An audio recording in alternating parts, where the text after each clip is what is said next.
अस्सलाम वालेकुम। हम मीटिंग स्टार्ट करते हैं। सर भी हैं और अभी दूसरे एक्सकॉम के मेंबर्स आ जाएंगे।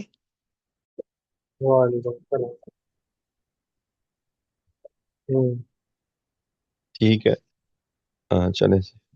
बिस्मिल्लाहिर्रहमानिर्रहीम। तो मैं चाहूँगा कि स्टार्ट इस तरह किया जाए कि कोई पहले जो ग्रुप्स के लोग हैं वो अपने अपने ग्रुप के बारे में सिर्फ ये बताएं कि what was the lesson learn. उनकी तमाम एक्टिविटीज में उनको क्या चीज़ जो समझा कि उनके ग्रुप ने बहुत अच्छा किया और किस चीज़ के अंदर उनको मेहनत करनी चाहिए इम्प्रूव करने के लिए। तो अगर हर कोई अपने अपने ग्रुप के बारे में ये बता दे तो ये रिकॉर्ड हो जाएगा ताकि हम आइंदा उसको बेहतर करने की कोशिश कर सकें जो भी बाद में आए। इसी तरह जितने भी एग्जीक्यूटिव्स हैं वो अपनी अपनी राय भी इन चीज़ों के बारे में दें कि जो उनको काम दिए गए थे उसके लिहाज से वो क्या समझते हैं कि कौन सी चीज़ बहुत अच्छी हुई और कौन सी चीज़ के अंदर हमें मेहनत करनी चाहिए और उसके अंदर हमें इम्प्रूव करना चाहिए।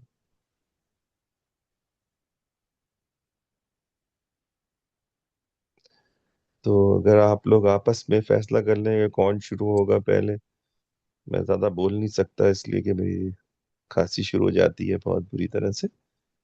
तो मैं सुनता हूँ अभी, फिर बीच बीच में मैं अपने कमेंट्स देता हूँ रहूँगा। जब ये बात हो जाएगी तो उसके बाद हम बैठ के सोचते हैं कि आगे का लाहेमल क्या होगा, आगे हम अगले साल के लिए क्या करना चाहिए हमको, कौन सी चीज़ हम समझते हैं कि बहुत ज़रूरी है अगले साल के लिए। ठीक है ना। अगर आप लोगों के दिमाग में कोई और बात है, आइडिया है, तो वो भी बता दें अभी। हम्म। कोई इंटरेस्टेड है स्टार्ट करने के लिए या हम एग्जीक्यूटिव से शुरू करें?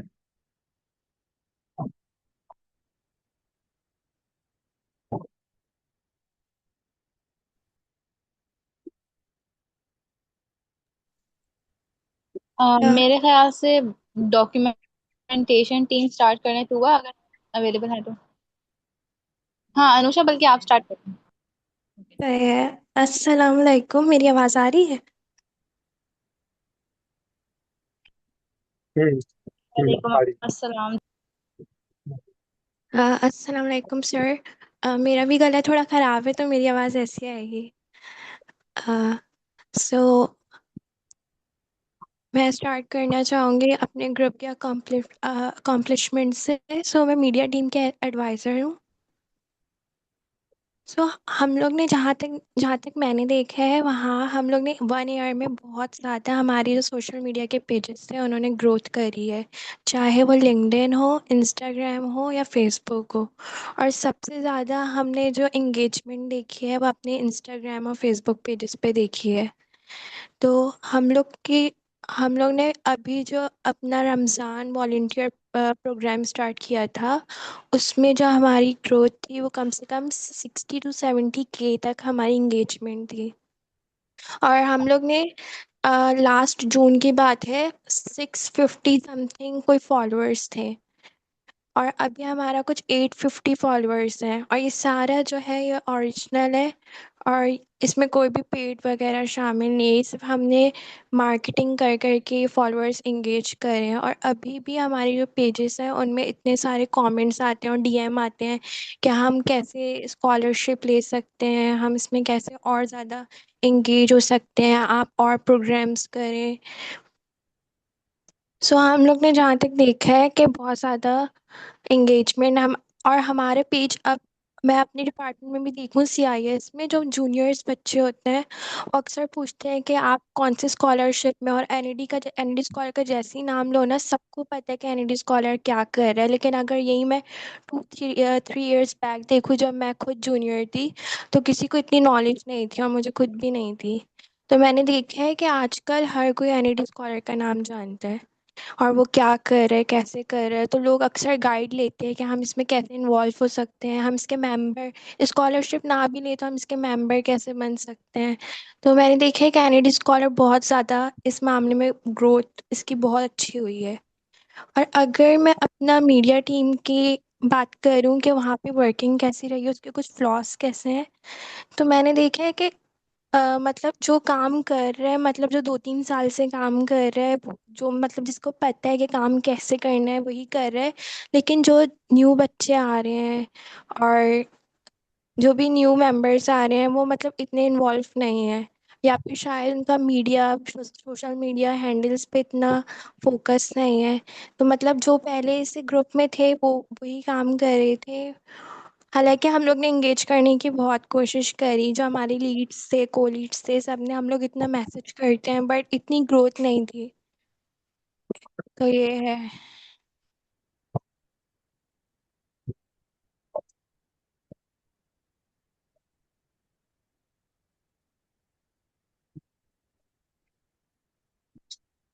ठीक है, हमारे पास एक मीडिया टीम की तरफ से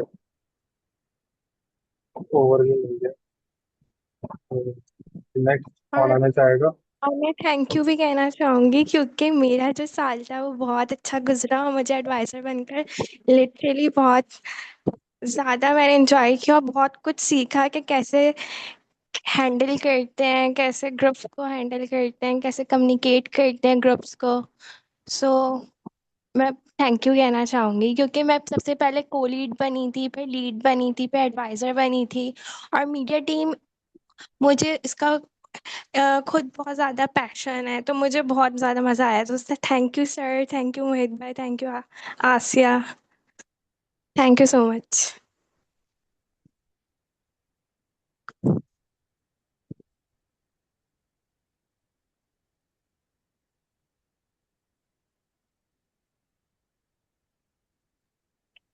it's really great that you enjoy it Anusha. अब मोहित भाई, अब हम किस टीम के साथ जा सकते हैं? Can we go with documentation now? अगर वो इंटरेस्टेड है बताने में, पहले तो वेलकम। सुबह है यहाँ पे।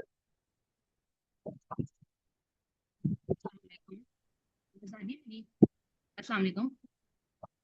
वालेकुम।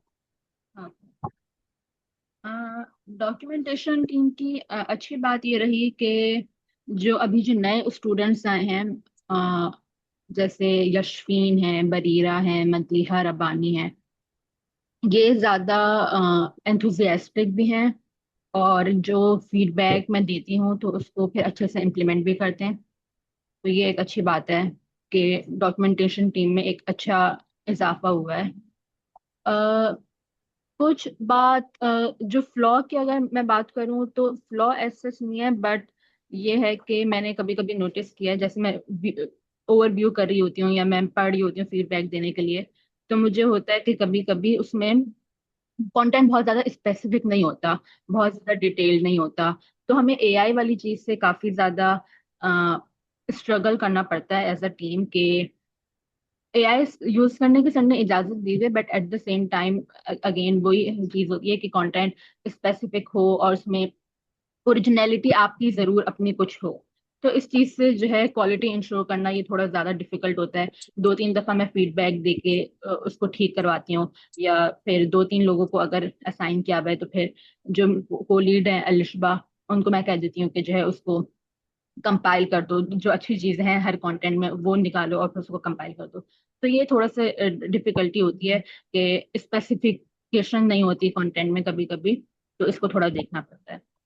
बाकी आई गेस इस हवाले से जो हम अच्छा बेहतर कर सकते हैं वो ये कि हम ट्रेनिंग्स वगैरह डॉक्यूमेंटेशन टीम को हम थोड़ी दें, तो इससे काफी ज्यादा हमें फायदा होगा, क्योंकि अभी जो नया बैच आया है वो काफी ज्यादा इतना एंथुजियास्टिक है कि वो लर्न करने में इंटरेस्टेड है।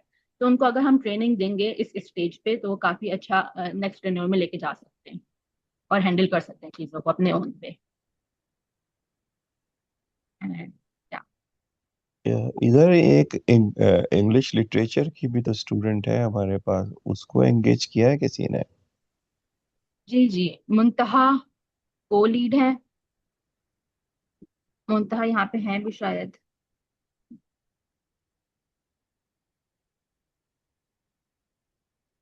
जी, मुंतहा को भी मैं इंगेज करने की कोशिश करती हूँ, और जो है उनको भी मैं अक्सर उनको असाइन करने के लिए दे देती हूँ कि वो असाइन कर दें। कोई कंटेंट वगैरह लिखवाना है तो मुंतहा देख लेती हैं फिर वो वाला कंटेंट, इस तरीके से। अभी मैं मुंतहा को कुछ और, अभी मैं फाइनल ओवरव्यू कर रही हूँ क्योंकि अभी हमें सेंड करना है सर आरिफ को, तो उसमें फिर मैं मुंतहा को भी दूंगी कि वो ओवरव्यू कर लें। मैं खुद भी कर रही हूँ और बाकी उनको भी दूंगी। सुबह इसमें बच्चे।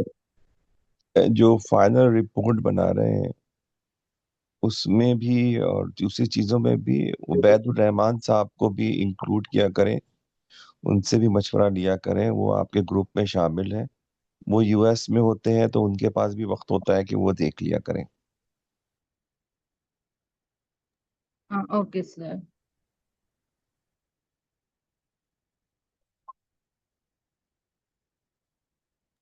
जी अफजा भी, आप कुछ कह रही थी।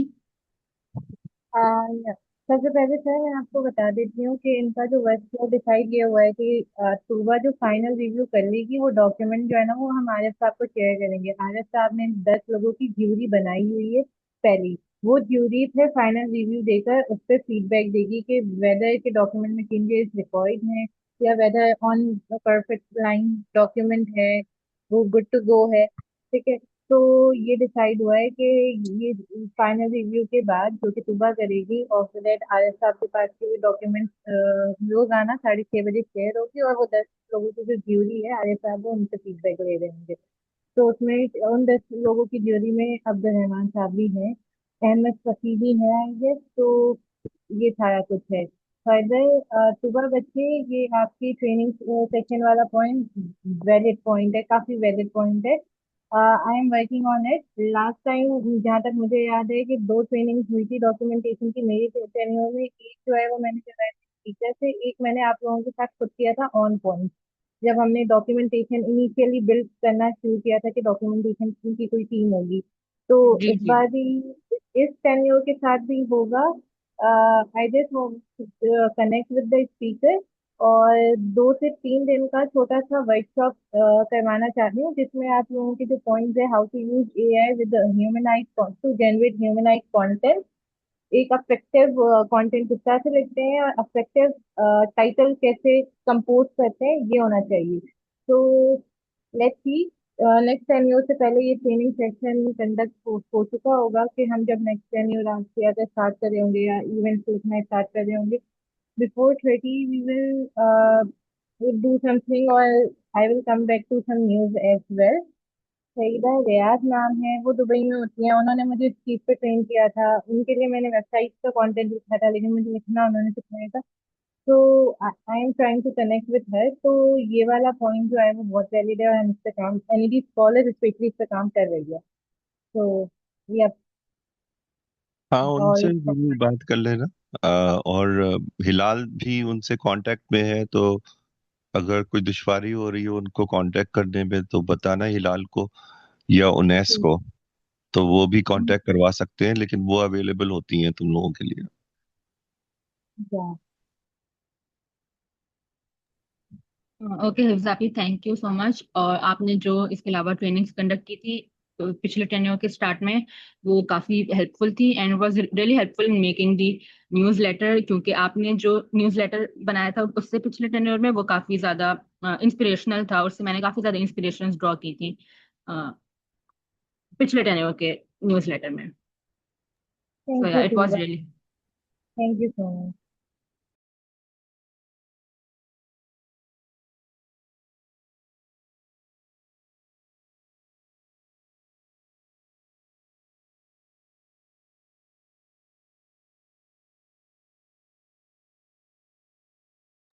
हाँ, हमारे पास अभी 2 ग्रुप्स हो चुके हैं। इसके बाद कोई तीसरा ग्रुप जो खुद आना चाहे।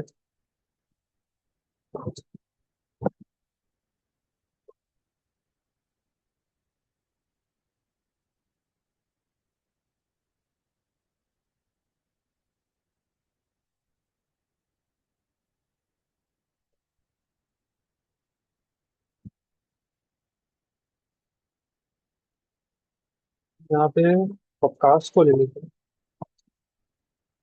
जो लैपटॉप टीम से पॉडकास्ट अवेलेबल हुआ अभी यहाँ पे, आपको पॉडकास्ट।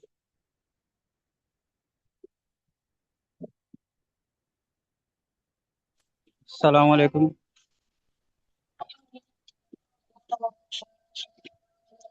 वालेकुम सलाम अस्सलाम। वालेकुम। वालेकुम अस्सलाम, आ रही है भाई।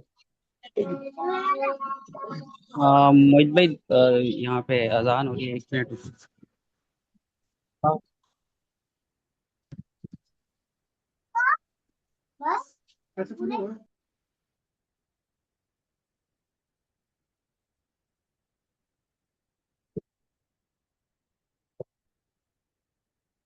तो चलें, जब तक हम फिर किसी और को लेते हैं, किसी और ग्रुप से मेंबर को।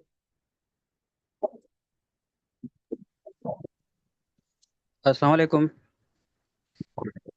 वालेकुम अस्सलाम, अजान हो गई पॉडकास्ट। हाँ, वाह। जी जी। हाँ, फिर मैं नमाज़ पढ़ने जाऊँगा। अच्छा, मैं ना स्टार्ट में नहीं था मीटिंग में, तो इसमें क्या क्या बात बतानी है, एक बार दोबारा रिमाइंड करा दें।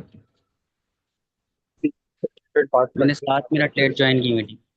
हाँ कोई बात नहीं, अब मैं ये बता रहा हूँ कि हम बात इस चीज़ पे कर रहे हैं कि जो टीम के मेंबर्स हैं, लीड्स हैं, वो ये बताएं कि उन्होंने पूरे अपने टेनोर में क्या चीज़ें ऑब्जर्व करी, और उन्हें क्या लगता है कि उन्हें किस चीज़ पे काम करना चाहिए इम्प्रूवमेंट पे, और कैसा अच्छा, एक्सपीरियंस रहा। सही सही। अच्छा, तो हाँ, मैं जो है ना लैपटॉप ग्रुप का लीड रहा हूँ, ठीक है। तो अब पूरा ईयर तो माशाल्लाह अच्छा गया। मेंबर्स भी अच्छे मिले, सारे जो है ना काम करने वाले थे। बस जो है ना कुछ जगह पे प्रॉब्लम्स जो आई थी वो मुझे सीएसए के मतलब सीएसए में जो सर अथर के पास कोऑर्डिनेशन में प्रॉब्लम्स आई थी। और इसके अलावा बाकी जो है अपना जो मेरे ग्रुप की एडवाइज़र थी, उनके साथ मेरी मतलब जो है ना कम्युनिकेशन सही नहीं रही। मतलब जिस टाइम पे मुझे उनकी हेल्प चाहिए होती थी तो उनको वो शायद उस टाइम पे अवेलेबल नहीं होती थी, तो वो थोड़ा काफ़ी स्टार्ट में लेट करती थी। लेकिन वो जो है ना मतलब फिर बाद में उन्होंने टाइम मैनेज करके थोड़ा सा टाइम दिया था। लेकिन फिर जो मतलब प्रॉब्लम्स थे ना हमारे लैपटॉप पोर्टल में रहे थे। लेकिन ओवरऑल मतलब जो है ना खुद से देखा जाए हर काम हो जाता था। लेकिन बस जो है ना हमारा वेबसाइट जो लैपटॉप का जो पोर्टल था ना, उसको लेकर बस वो परेशानी हुई। लेकिन इसके अलावा तो जो है ना मतलब ओवरऑल अच्छा एक्सपीरियंस रहा। मतलब इम्प्रूवमेंट अभी हमें ये करनी चाहिए अगर लैपटॉप के लिए, मतलब क्योंकि लैपटॉप को पता है वो एक बहुत एक्सपेंसिव डिवाइस भी है, और मतलब बहुत बड़ा एक तरीके से सहारा जो है ना उसके अंदर हमारा एनईडी स्कॉलर्स का उसमें पैसा भी लगा हुआ है। तो हमें मतलब उसको इस तरह से मैनेज करके रखना चाहिए कि जो है ना मतलब हर चीज़ का रिकॉर्ड रहे। मतलब अगर आज मैं चले जाता हूँ, मेरे बाद कोई आता है, तो उसको पहले से ही पता होना चाहिए। क्योंकि मैं स्टार्ट में आया ना, तो मुझे बिल्कुल भी इसकी नॉलेज नहीं थी। मतलब मैं लीड बन गया लेकिन मुझे पता ही नहीं था कि क्या क्या काम होता है लैपटॉप के अंदर ना। मतलब पोर्टल का भी मुझे बहुत देर से पता चला था कि पोर्टल का भी सीन है। मतलब एडवाइज़र जो थे वो उन्होंने मुझे कोई मतलब स्टार्ट में नहीं गाइड किया था। मतलब जैसे मैं भी चाहता हूँ कि अगर कोई मेरे अंडर में कोई लीड या को लीड आएगा तो मैं उसको अच्छे से पहले गाइड करके फिर मैं जाऊँगा। तो इस चीज़ की मैंने कमी महसूस की थी।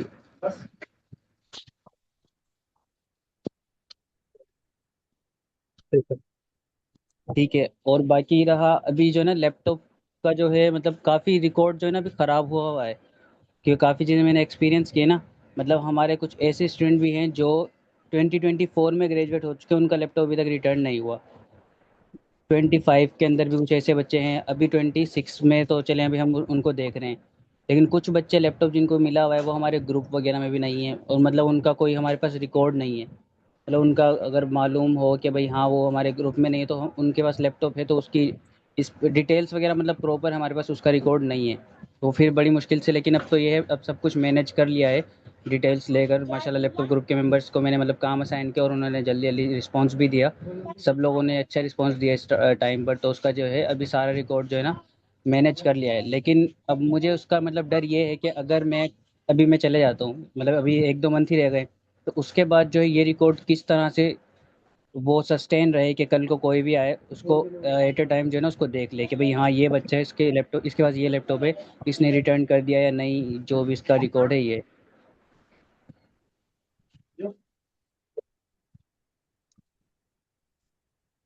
तो ठीक, शुक्रिया वकास, काफ़ी चीज़ें क्लियर हो गई। मेरा ख्याल जी है जी। कि अबू या मुझे बकास एक जी सर, अस्सलाम मीटिंग वालेकुम रख सर। लो। वालेकुम सलाम। एक मीटिंग रख लेना तुम मेरे साथ, तुम्हारी ग्रुप की पूरी। ठीक है। ओके सर, जी सर, ठीक है सर।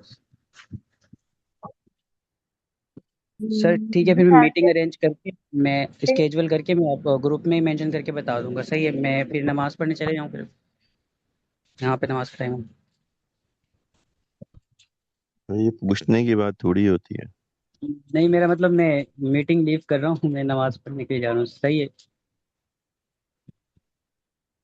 भाई जाओ भाई। ओके सर, थैंक यू, अल्लाह हाफ़िज़। हाँ जवादी, आप कुछ कहना चाहिए? हाँ, आई वांट टू आस्क के मीटिंग मिनट्स कौन नोट कर रहे हैं, because the points are very valid और ये नोट डाउन होनी चाहिए हमारे, सो दैट सॉरी, दोबारा दोबारा बोलिएगा। आवाज नहीं आ रही, अब आ रही है। आई एम आस्किंग कि मीटिंग मिनट्स कौन नोट डाउन कर रहा है, because points are very valid और we have to work on it, और हमें हर वे से देखना है वेदर एडवाइजर किस तरह का चूज करना है, या वेदर जो पॉइंट्स है सस्टेन किस तरह से करेंगे, पोर्टल में क्या क्या चीजें हैं। तो ये पॉइंट्स बड़े वैलिड हैं, इससे पहले डॉक्यूमेंटेशन के भी पॉइंट्स वैलिड थे। तो meeting minutes, someone is writing the meeting minutes of this. हाँ नॉर्मली ऐसे तो उसको यूज कर लेना बाद में। रिकॉर्ड मीटिंग को आप सर कहना चाहते हाँ ये मीटिंग रिकॉर्ड हो रही है ना, तो अगर किसी ने मिस भी कर दिया है तो वो बाद में इसकी रिकॉर्डिंग सुन के बना सकता है। हैं? वैसे आयत होती है अक्सर।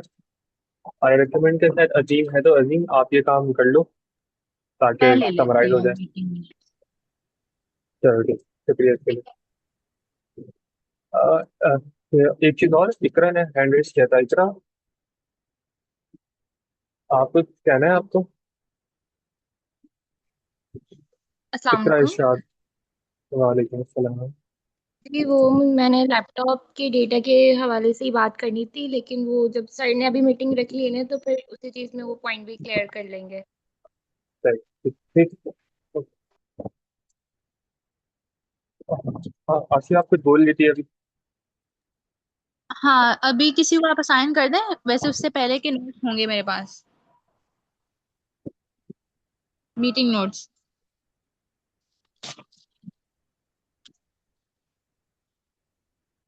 अब मेरे ख्याल से अजीम कर लेगा अभी पे काम। अजीम है, मोहम्मद अजीम हमारा। तो अजीम पॉसिबल है, तुम अगर तुम मतलब रूम में हो। जी मोहित भाई, मिनट्स ऑफ मीटिंग तुम रिकॉर्ड कर लोगे या ठीक? एक एक मिनट में करता हूँ। ठीक है, ठीक है, ठीक है, ठीक है। तो हम नेक्स्ट ग्रुप लेते हैं। हमारे पास अलम मौजूद है, ग्राफिक टीम की। तो अलम, आप बताएं अपने ग्रुप के बारे में। हेलो, अस्सलाम वालेकुम। वालेकुम। बस 2 मिनट रुक जाए, अजान यहाँ खत्म हो जाए ना, फिर मैं शुरू करती हूँ।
Hello, hello. हाँ नवाब, आप शुरू कर लो। जी। अच्छा, तो ग्राफिक्स टीम का मेनली पहले के मुकाबले में जिस टाइम मैं लीड थी उस टाइम से तो बेहतर है, लेकिन अभी भी उतना बेहतर नहीं हुआ, क्योंकि ओवरऑल टीम की परफॉर्मेंस का यही इशू होता है कि एक्टिव पार्टिसिपेशन होती नहीं है। मतलब खुद विलिंगनेस नहीं शो करते हैं स्टूडेंट्स जब तक उनको टास्क असाइन ना किया जाए। और फिर जब अर्जेंट टास्क होता है तो उसमें मुझे पर्सनल पे ज़्यादा के बोलना पड़ रहा होता है, या लीड जो है माहीन वो जो है वो बोल रही होती है कि ये काम है ये काम है। फिर उस पर भी कुछ बच्चे जो होते हैं वो नखरे करते हैं, लाइक के हम इस चीज में बिजी हैं, पेपर्स हैं या कुछ भी। जैसे मेरे मेरे पास जब टाइम होता था, जिस टाइम मैं लीड वगैरह नहीं थी, तो मैं पेपर्स भी होते थे तो उसमें थोड़ा सा टाइम निकाल के कर ही लेती थी किसी तरह। लेकिन मतलब बच्चों के पास बहाने ज्यादा होते हैं, मैंने जहाँ पे गए थे। और इसके अलावा जो है कुछ लोग तो जवाब भी नहीं देते। एक दो स्टूडेंट्स ऐसे भी मुझे बताए हैं लीड्स ने कि उन्होंने जवाब तक नहीं दिए। तो ये है मसला। बाकी इसके अलावा डिज़ाइन का भी होता है इशू, लेकिन वो तो मैं और वाहीन वगैरह कंट्रोल कर लेते हैं, किसी तरह उसको सॉर्ट आउट कर लेते हैं। कैनवा प्रो का भी मैंने आपसे बोला था, तो वो भी इशू वाहीन बताई थी कि आपके पास था, लेकिन आपने एक दफ़ा उसको दिया भी था, बट वो शायद सही से वर्क नहीं किया उसके पास। तो ये सारे इश्यूज होते हैं मेनली ग्राफिक्स पे। हाँ। जिस लोगों ने काम नहीं किया है ना, जी सर। आप उनकी बकायदा इवैल्यूएशन रिपोर्ट में अपना जी मेंशन जी किया सर। है आपने? उसमें कमेंट तो मेंशन नहीं किया, बट उनकी ग्रेडिंग बिल्कुल लो करी है हम लोगों ने। दो बस स्टूडेंट्स थे ऐसे। काफी है, इसलिए कि फिर उसको उसी तरह से देखा जाएगा उन लोगों को। दूसरा ये रह गया कि जी सर। प्रो जो है वो अवेलेबल है, हमारे पास 10 लाइसेंस हैं। अब हम्म। होता ये है कि हर कोई ले लेता है और फिर वो अपने दोस्तों को दे देता है, तो जिसकी वजह से नंबर ऑफ लाइसेंसेस जो है ना वो पीक पे चले जाते हैं। तो अगर कोई बाद में यूज भी करना चाहेगा, जिसको इजाजत मिली भी हो, वो यूज नहीं करेगा, इसलिए कि किसी ना किसी ने ब्लॉक किया हुआ होता है अपने लिए। तो ये सोचना होगा कि हमारे लाइसेंसेस को हम ही लोग यूज करें, कोई और यूज ना करे, इसकी तरफ तवज्जो दी जाए ज्यादा। मैं कभी कभार देखता हूँ जाके, तो उसमें ऐसे भी नाम होते हैं जो मैंने कभी देखे भी नहीं, हमारे ग्रुप के भी मेंबर्स नहीं होते, और ना हमारे स्कॉलर्स होते हैं वो। तो मुझे नहीं मालूम कि किसने ऐड कर दिया होता है उनको। तो बाद में मुझे फिर हटाना पड़ता है उनको, जब कोई कहता है मुझसे। तो ये आप लोग देख लीजिएगा कि इसको पास ऑन ना करें किसी को। जो यूज करने के लिए जिसको दिया गया है बस वो यूज करे। आप अपने काम के लिए तो यूज कर सकते हैं, लेकिन 10 के 10 एक साथ ऑक्युपाइड होना, वो अजीब सी बात लगती है। हम्म। ठीक है सर। मैं जो सर।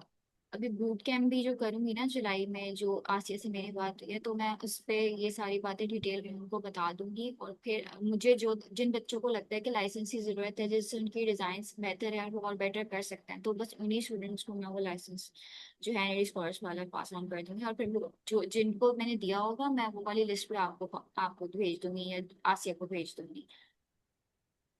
हाँ ये सही रहेगा। तो एक चीज और है कि जैसे बीच में ये करा हुआ था, मेरा एक अकाउंट था जिसपे एक्सेस था, तो वो मैं दे दिया करता था, जैसे अभी अनम हम्म। ने बताया।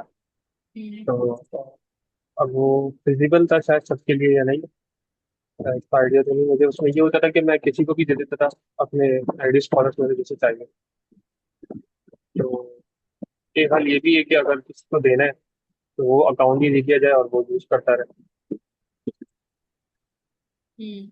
एक हाल ये भी है, अगर हो सके हम्म। तो। चल अच्छा, ये जो बच्चे वर्किंग में नहीं है, लाइक जैसे दो तीन स्टूडेंट्स जिस तरह के थे जिन्होंने रिस्पॉन्स सही से नहीं किया, उनको रखना है ग्रुप में?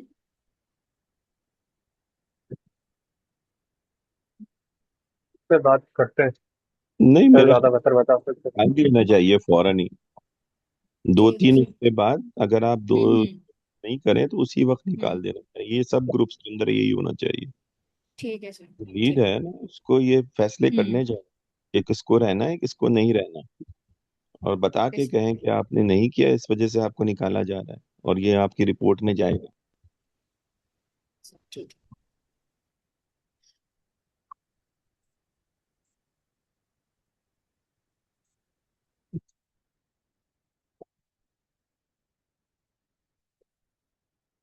ठीक है, तो आनंद की तरफ से ग्राफिक टीम की काफ़ी चीज़ें क्लियर हो गई हमें और पता चल गया।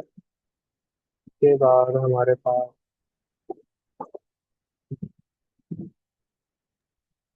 और कौन। वीडियो एडिटिंग टीम करते हैं, वीडियो एडिटिंग टीम, उसके बाद ईएम। ठीक है, मार्ज हमारे पास है वीडियो एडिटिंग टीम से।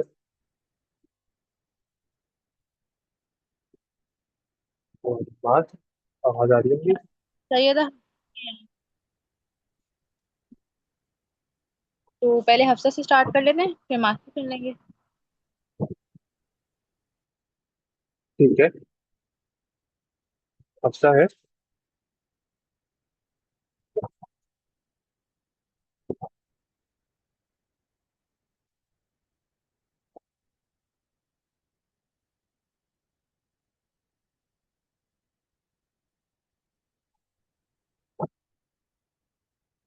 अफसा आप।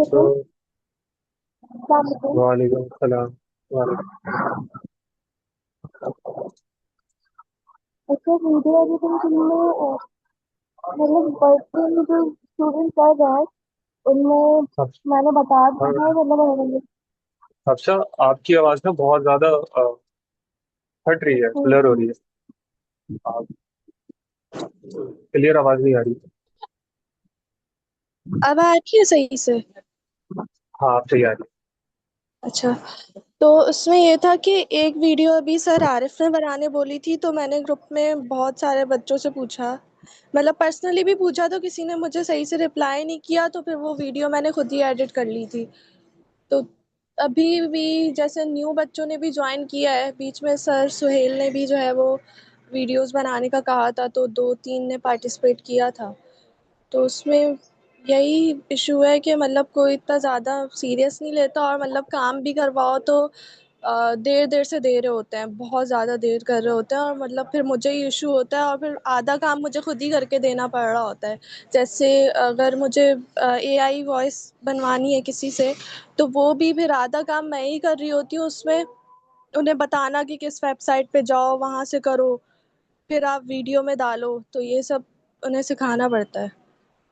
और वीडियो एडिटिंग टीम को कोई इतना सीरियसली लेता नहीं है मेरे ख्याल से, तभी बच्चे पार्टिसिपेट भी नहीं करते सही से।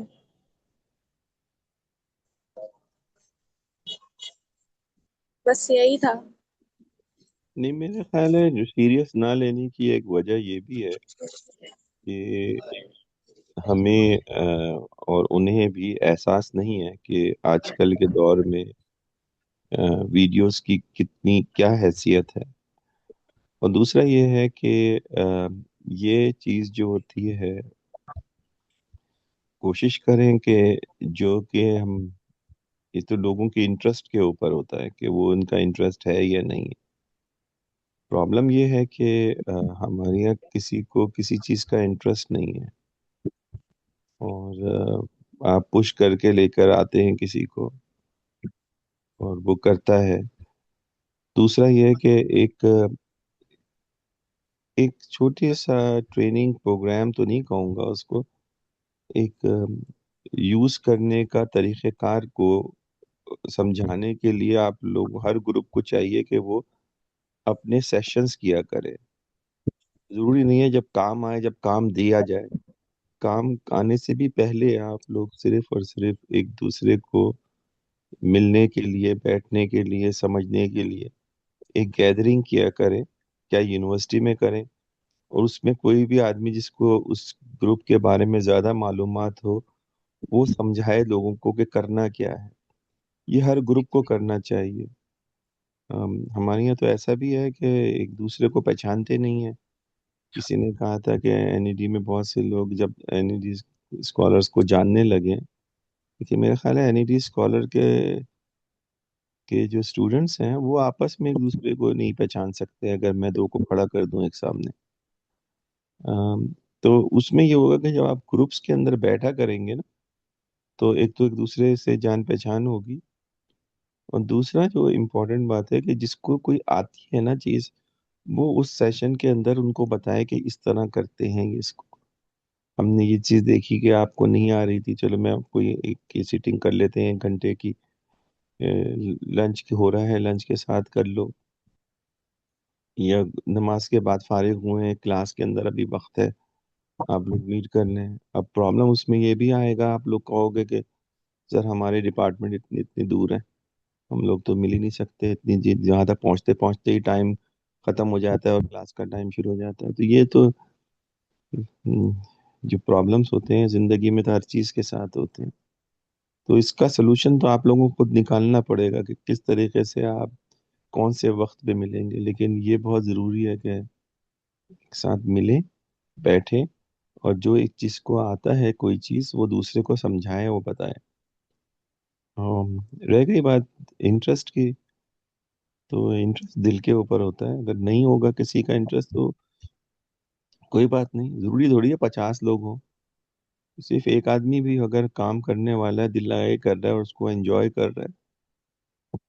मकसद ये जो ग्रुप्स का है वो ये है कि आप सीखें कि वर्क जो होता है, जब आप जॉब करने शुरू करेंगे तो आपको टाइम निकालना नहीं पड़ता, उसमें आपका टाइम होता है। लेकिन फिर आपको ऐसा वक्त आता है कि आपको अपने जिंदगी के दूसरे मामलात के साथ वक्त देना पड़ता है काम को। और काम जो होता है ना, वो फिर आपको समझ में आता है कि मुझे कहीं ना कहीं से वक्त निकालना होगा, वरना मेरे घर में पेचेक नहीं आएगा। अभी आप उस वाले चीज तक नहीं पहुंचे हैं, लेकिन आप उस तक पहुंचने की कोशिश कर रहे हैं कि अगर मेरे पास टाइम नहीं है तो मैं टाइम कैसे निकालूं किसी चीज के लिए। मैं तो परेशान होता हूँ ये देख के, किसी से भी बात कर लो वो इतना मसरूफ है। मेरा ख्याल है पाकिस्तानी जितना जितना ज्यादा मसरूफ होते हैं, और खासतौर में एनईडी के स्टूडेंट जितना मसरूफ होते हैं, मैंने किसी और को नहीं देखा इतना मसरूफ। किसी वक्त भी बात कर लो उनकी मसरूफियत में कमी नहीं होती। वो टाइम नहीं होता उनके पास किसी भी चीज का, वो पता नहीं कौन सी चीज में टाइम लगा रहे होते हैं, लेकिन किसी काम के लिए, किसी सोच के लिए, किसी, आप कोई से पूछो कि आपने आज बैठ के क्या चीज बैठ के सोची, सिर्फ तो सोचने तक का टाइम नहीं होता लोगों के पास। तो ये निकालना पड़ेगा आप लोगों को। ये सिर्फ बताने का मकसद यही होता है, इस ग्रुप्स को बनाने का मकसद यही होता है कि आप टाइम ना होते हुए भी टाइम निकालें, सीखें किस तरह से टाइम निकाला जाता है चीजों के लिए।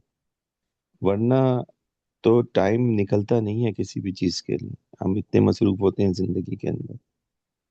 तो कोशिश करें टाइम निकालने का। टाइम निकालने के लिए ये जरूरी नहीं है कि 3 घंटे निकालें, आप 15 मिनट भी निकालेंगे ना, तो कोशिश करें उस 15 मिनट के अंदर कोई पॉजिटिव चीज हो। हमारा वक्त जो है ज्यादातर अगर नेगेटिव चीजों पे खर्च होता है, और वो चीज इसलिए होती है कि हमारा सोच का जो कंसंट्रेशन है ना, वो मल्टीपल डायरेक्शन की तरफ चल रहा होता है। हमें एक वक्त पे 5 चीजों की फिक्र हो रही होती है। तो अगर आपने अपने आप को स्ट्रक्चर नहीं किया अपनी लाइफ के अंदर, और सोचना नहीं शुरू किया कि मुझे ये टाइम के अंदर क्या करना है। मैं हर एक को अपनी मदर इन लॉ का हवाला देता हूँ कि 86 ईयर्स के ऊपर भी उनके हर चीज का टाइम मुकर्रर है अभी भी। वो अपने आप को कभी भी अनऑक्युपाइड नहीं रखती, कुछ ना कुछ करती हैं, और वो जो टाइम होता है ना उस काम को करने का, वो फिक्स होता है।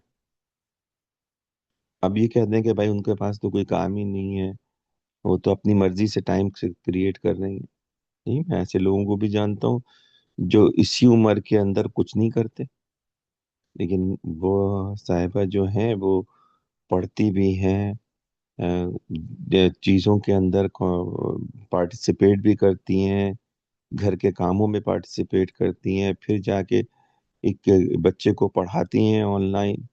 तो ये उन्होंने खुद अपने लिए सेट करा।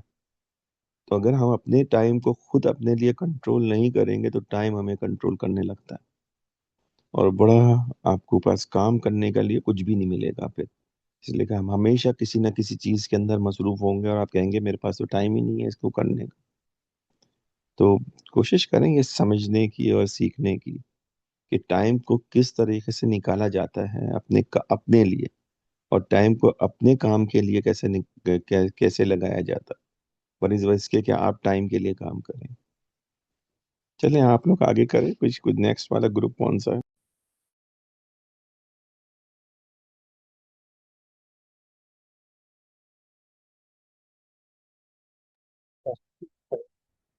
नेक्स्ट हम इवेंट मैनेजमेंट का ले रहे हैं। इवेंट मैनेजमेंट में हमारे पास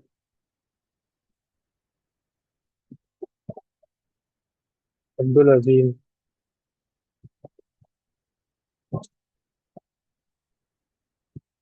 अब्दुल अजीम, अस्सलाम वालेकुम आप एवन। बताएं। दिस इज अब्दुल अजीम, को lead of the event management group. अच्छा, सबसे पहले तो मैं कहना चाहूँगा कि बहुत ही अच्छा एक टेन्योर गुजरा है ये। बहुत कुछ सीखा मैंने, टू बी ऑनेस्ट। और ये भी कह सकते हैं कि कुछ भी नहीं आता था, सब कुछ यहीं से सीखा। चाहे वो लीड्स हो, चाहे वो एग्जीक्यूटिव कमेटी से मोहित भाई, नासिर भाई, इन सब से ही बहुत अच्छा एक टेन्योर गुजरा। और पता नहीं चला एक साल इतना जल्दी गुजर गया। So thank you so much आप सबका। बहुत मतलब आप लोगों ने सपोर्टिव रोल प्ले किया। बहुत ही एक अच्छा एनवायरनमेंट था। अच्छा, जहाँ तक बात रही उस क्वेश्चन की कि क्या अच्छा था क्या बुरा था ग्रुप के अंदर, तो अगर हम मैं इस बार अच्छा, क्योंकि मतलब मेरा पहला साल ही था एनईडी स्कॉलर्स के साथ भी, तो मैं पिछले टेन्योर से तो कंपेयर नहीं कर सकूंगा। बट इसी टेन्योर में अगर मैं कंपेयर करूं तो बहुत ही अच्छा एक इम्प्रूवमेंट मैंने नोटिस की। अगर हम पहले इवेंट को लास्ट इवेंट से कंपेयर करें तो एक मेजर इम्प्रूवमेंट थी। from like the contribution of the volunteers, flow of event, pre event planning, और उसके बाद उसको फिर अप्लाई करना एट दैट इवेंट। अगर कोई माइनर मिस्टेक्स हैं, कुछ इश्यूज हैं, तो उनको ऑन द स्पॉट रिजॉल्व करना। और आप कहते हैं बैकअप वगैरह के लिए भी वॉलंटियर्स अवेलेबल थे। तो अच्छा रहा बहुत, मतलब एक डिफरेंस था, इम्प्रूवमेंट आई इस ग्रुप के अंदर। अगर इश्यूज की बात करें तो मैं दोनों पर्सपेक्टिव से बात करूंगा। That is from the student side, और एक जो हमारा थोड़ा सा ये वाली साइड से भी, लीडरशिप साइड से या एग्जीक्यूटिव कमेटी से। क्योंकि अच्छा, मुझे याद है एक दफ़ा हमारी एक मीटिंग हुई थी स्टूडेंट बॉडी की, उसमें मोहित भाई ने एक बात बोली थी कि क्या नाम था, हाँ, ताली एक हाथ से नहीं बजती। तो अगर थोड़ी बहुत मतलब स्टूडेंट्स की तरफ से भी इश्यूज हैं, तो थोड़ा बहुत आई गेस हमारी तरफ से भी प्रॉब्लम्स हो रही हैं ना। तो अगर स्टूडेंट पर्सपेक्टिव से बात करेंगे तो वही मसले हैं जो बाकी सब ने भी डिस्कस किए, कि स्टूडेंट्स खुद से आगे नहीं आते, खुद से चीज़ों को मतलब अगर मैंने कोई मैसेज किया है ग्रुप के अंदर कि मुझे इसके लिए वॉलंटियर की नीड है, तो मुझे खुद पर्सनली भी मैसेज करने पड़ते हैं। मतलब मेरे पास 5-6 रिस्पॉन्सेज तो आए ना, ताकि मैं उनमें से किसी को सेलेक्ट करूं। स्टूडेंट्स खुद मेरे पास आए ना कि मैं उनके पास जाऊं कि भाई आप ये काम कर सकते हैं या आप ये काम कर सकते हैं। तो ये वाले इश्यूज हैं। अटेंडेंस का इशू है कि हमारे पास के स्टूडेंट अच्छी क्वांटिटी में हमारे पास नहीं आ पा रहे। तो इन सब को हम रिजॉल्व कर सकते हैं आने वाले टेन्योर्स के अंदर। अगर इस वाले पर्सपेक्टिव से बात करें ना, तो थोड़ा मतलब मैंने एक मेजर मिस्टेक जो नोटिस की है वो है शेड्यूलिंग ऑफ इवेंट्स, जो कि आने वाले टेन्योर में सही होना चाहिए। क्योंकि ना मतलब एकदम से एक इवेंट होता है, उसके बाद एक गैप आता है 1-1.5 महीने का, फिर एकदम 3-4 इवेंट्स हो जाते हैं। तो वो एक जो है ना थोड़ा सा उससे भी इश्यूज क्रिएट होते हैं। कि हम अगर हम फिक्स कर दें कि भाई हम हर मंथ एक इवेंट रखेंगे, या अगर जल्दी करना है तो हम लाइक 3 हफ्ते में एक इवेंट रखेंगे, तो ये एक फिक्स चीज हो जाएगी ना। उससे फिर हमारे पास प्रॉब्लम्स नहीं आएंगी कि यार बैक टू बैक इवेंट्स से भी फिर स्टूडेंट्स परेशान होते हैं। उनकी अटेंडेंस का इशू होता है, मतलब एक सेमेस्टर में सिर्फ 2 इवेंट्स और एक सेमेस्टर में 5-6 इवेंट्स। तो वो फिर अटेंडेंस के इश्यूज आते हैं उनकी तरफ से। इस टाइप के अगर हम इन इश्यूज को रिजॉल्व कर लें, थोड़ा सा शेड्यूलिंग पे फोकस कर लें, तो आई गेस हमारे पास मतलब ठीक हो सकता है। बाकी यही सब था मेरी तरफ से। तो शाजिब भाई और अच्छे से इसको एक्सप्लेन कर देंगे शायद। शादी में है ना आपके? हाँ है।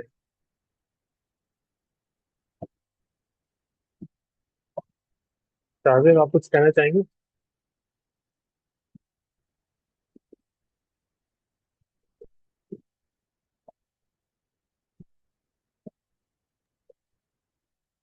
हाँ हाँ, ये तो आप बोले। मैं ये कहना चाह रही थी कि मतलब उसकी अजीम की बात से मैं अग्री करती हूँ कि बहुत ज़्यादा मतलब इस तरह से शेड्यूलिंग हुई थी। क्योंकि मेरे साथ खुद हुआ था कि मेरी जो है वो शॉर्ट ऑफ अटेंडेंस का इशू आ गया था मेरे साथ, क्योंकि मैंने हमारी लैब्स की टाइम ऐसा होता था, 3 कंसेक्यूटिव स्लॉट्स में हमारी क्लासेस होती थी। तो अगर आपने एक मिस की तो तीनों की अटेंडेंस चली जाती थी, और मैंने लगातार 3 हफ्ते ऐसा ही किया था। तो मेरी जो थी वो अटेंडेंस का इशू हो गया था मेरे साथ। फिर उसके बाद मैंने मोहित से मतलब बोल के, और मतलब हम लोगों की वो मीटिंग हुई थी जिसमें हमने ये डिस्कस भी किया था। लेकिन इशू ये था कि ये पहला वाहिद टेन्योर होगा, लाइक मैं जो 2022 से लेके अब तक जितने मैंने इवेंट्स देखे, तो ये शायद पहला टेन्योर है जिसमें इतने ज्यादा इवेंट्स हुए मोहित के अंदर। तो मेरा ये ख्याल है कि इससे पहले किसी भी टेन्योर में इतने इवेंट्स नहीं हुए थे। तो शायद ये वजह हो सकती है कि क्योंकि ये फर्स्ट एक्सपीरियंस था तो इस वजह से ये मिस्टेक रही हो। बट ये है कि आइंदा इसका ख्याल रखा जाए, बस यही कहना था।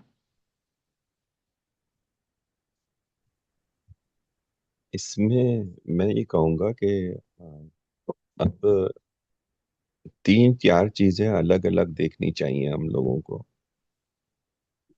एक तो हो गया सेमिनार्स जो कि आप यूनिवर्सिटी के अंदर करते हैं, ठीक है। एक होते हैं वेबिनार्स जो कि ऑनलाइन हो रहे होते हैं। तीसरी होती है ट्रेनिंग्स, उसमें कुछ ऑनलाइन होती है, कुछ आपको जाना पड़ता है कहीं, या यूनिवर्सिटी में होती है, कुछ आप अपनी तरफ से, कुछ अपनी तरफ से आप लोग कहीं जा रहे होते हैं। तो जो मैंने नोट किया वो वही बात है कि स्केड्यूलिंग का प्रॉब्लम। अभी मेरी आरिफ साहब से बात हुई थी इस मसले पे, तो इसको हमने 3 हिस्सों में डिवाइड करा है।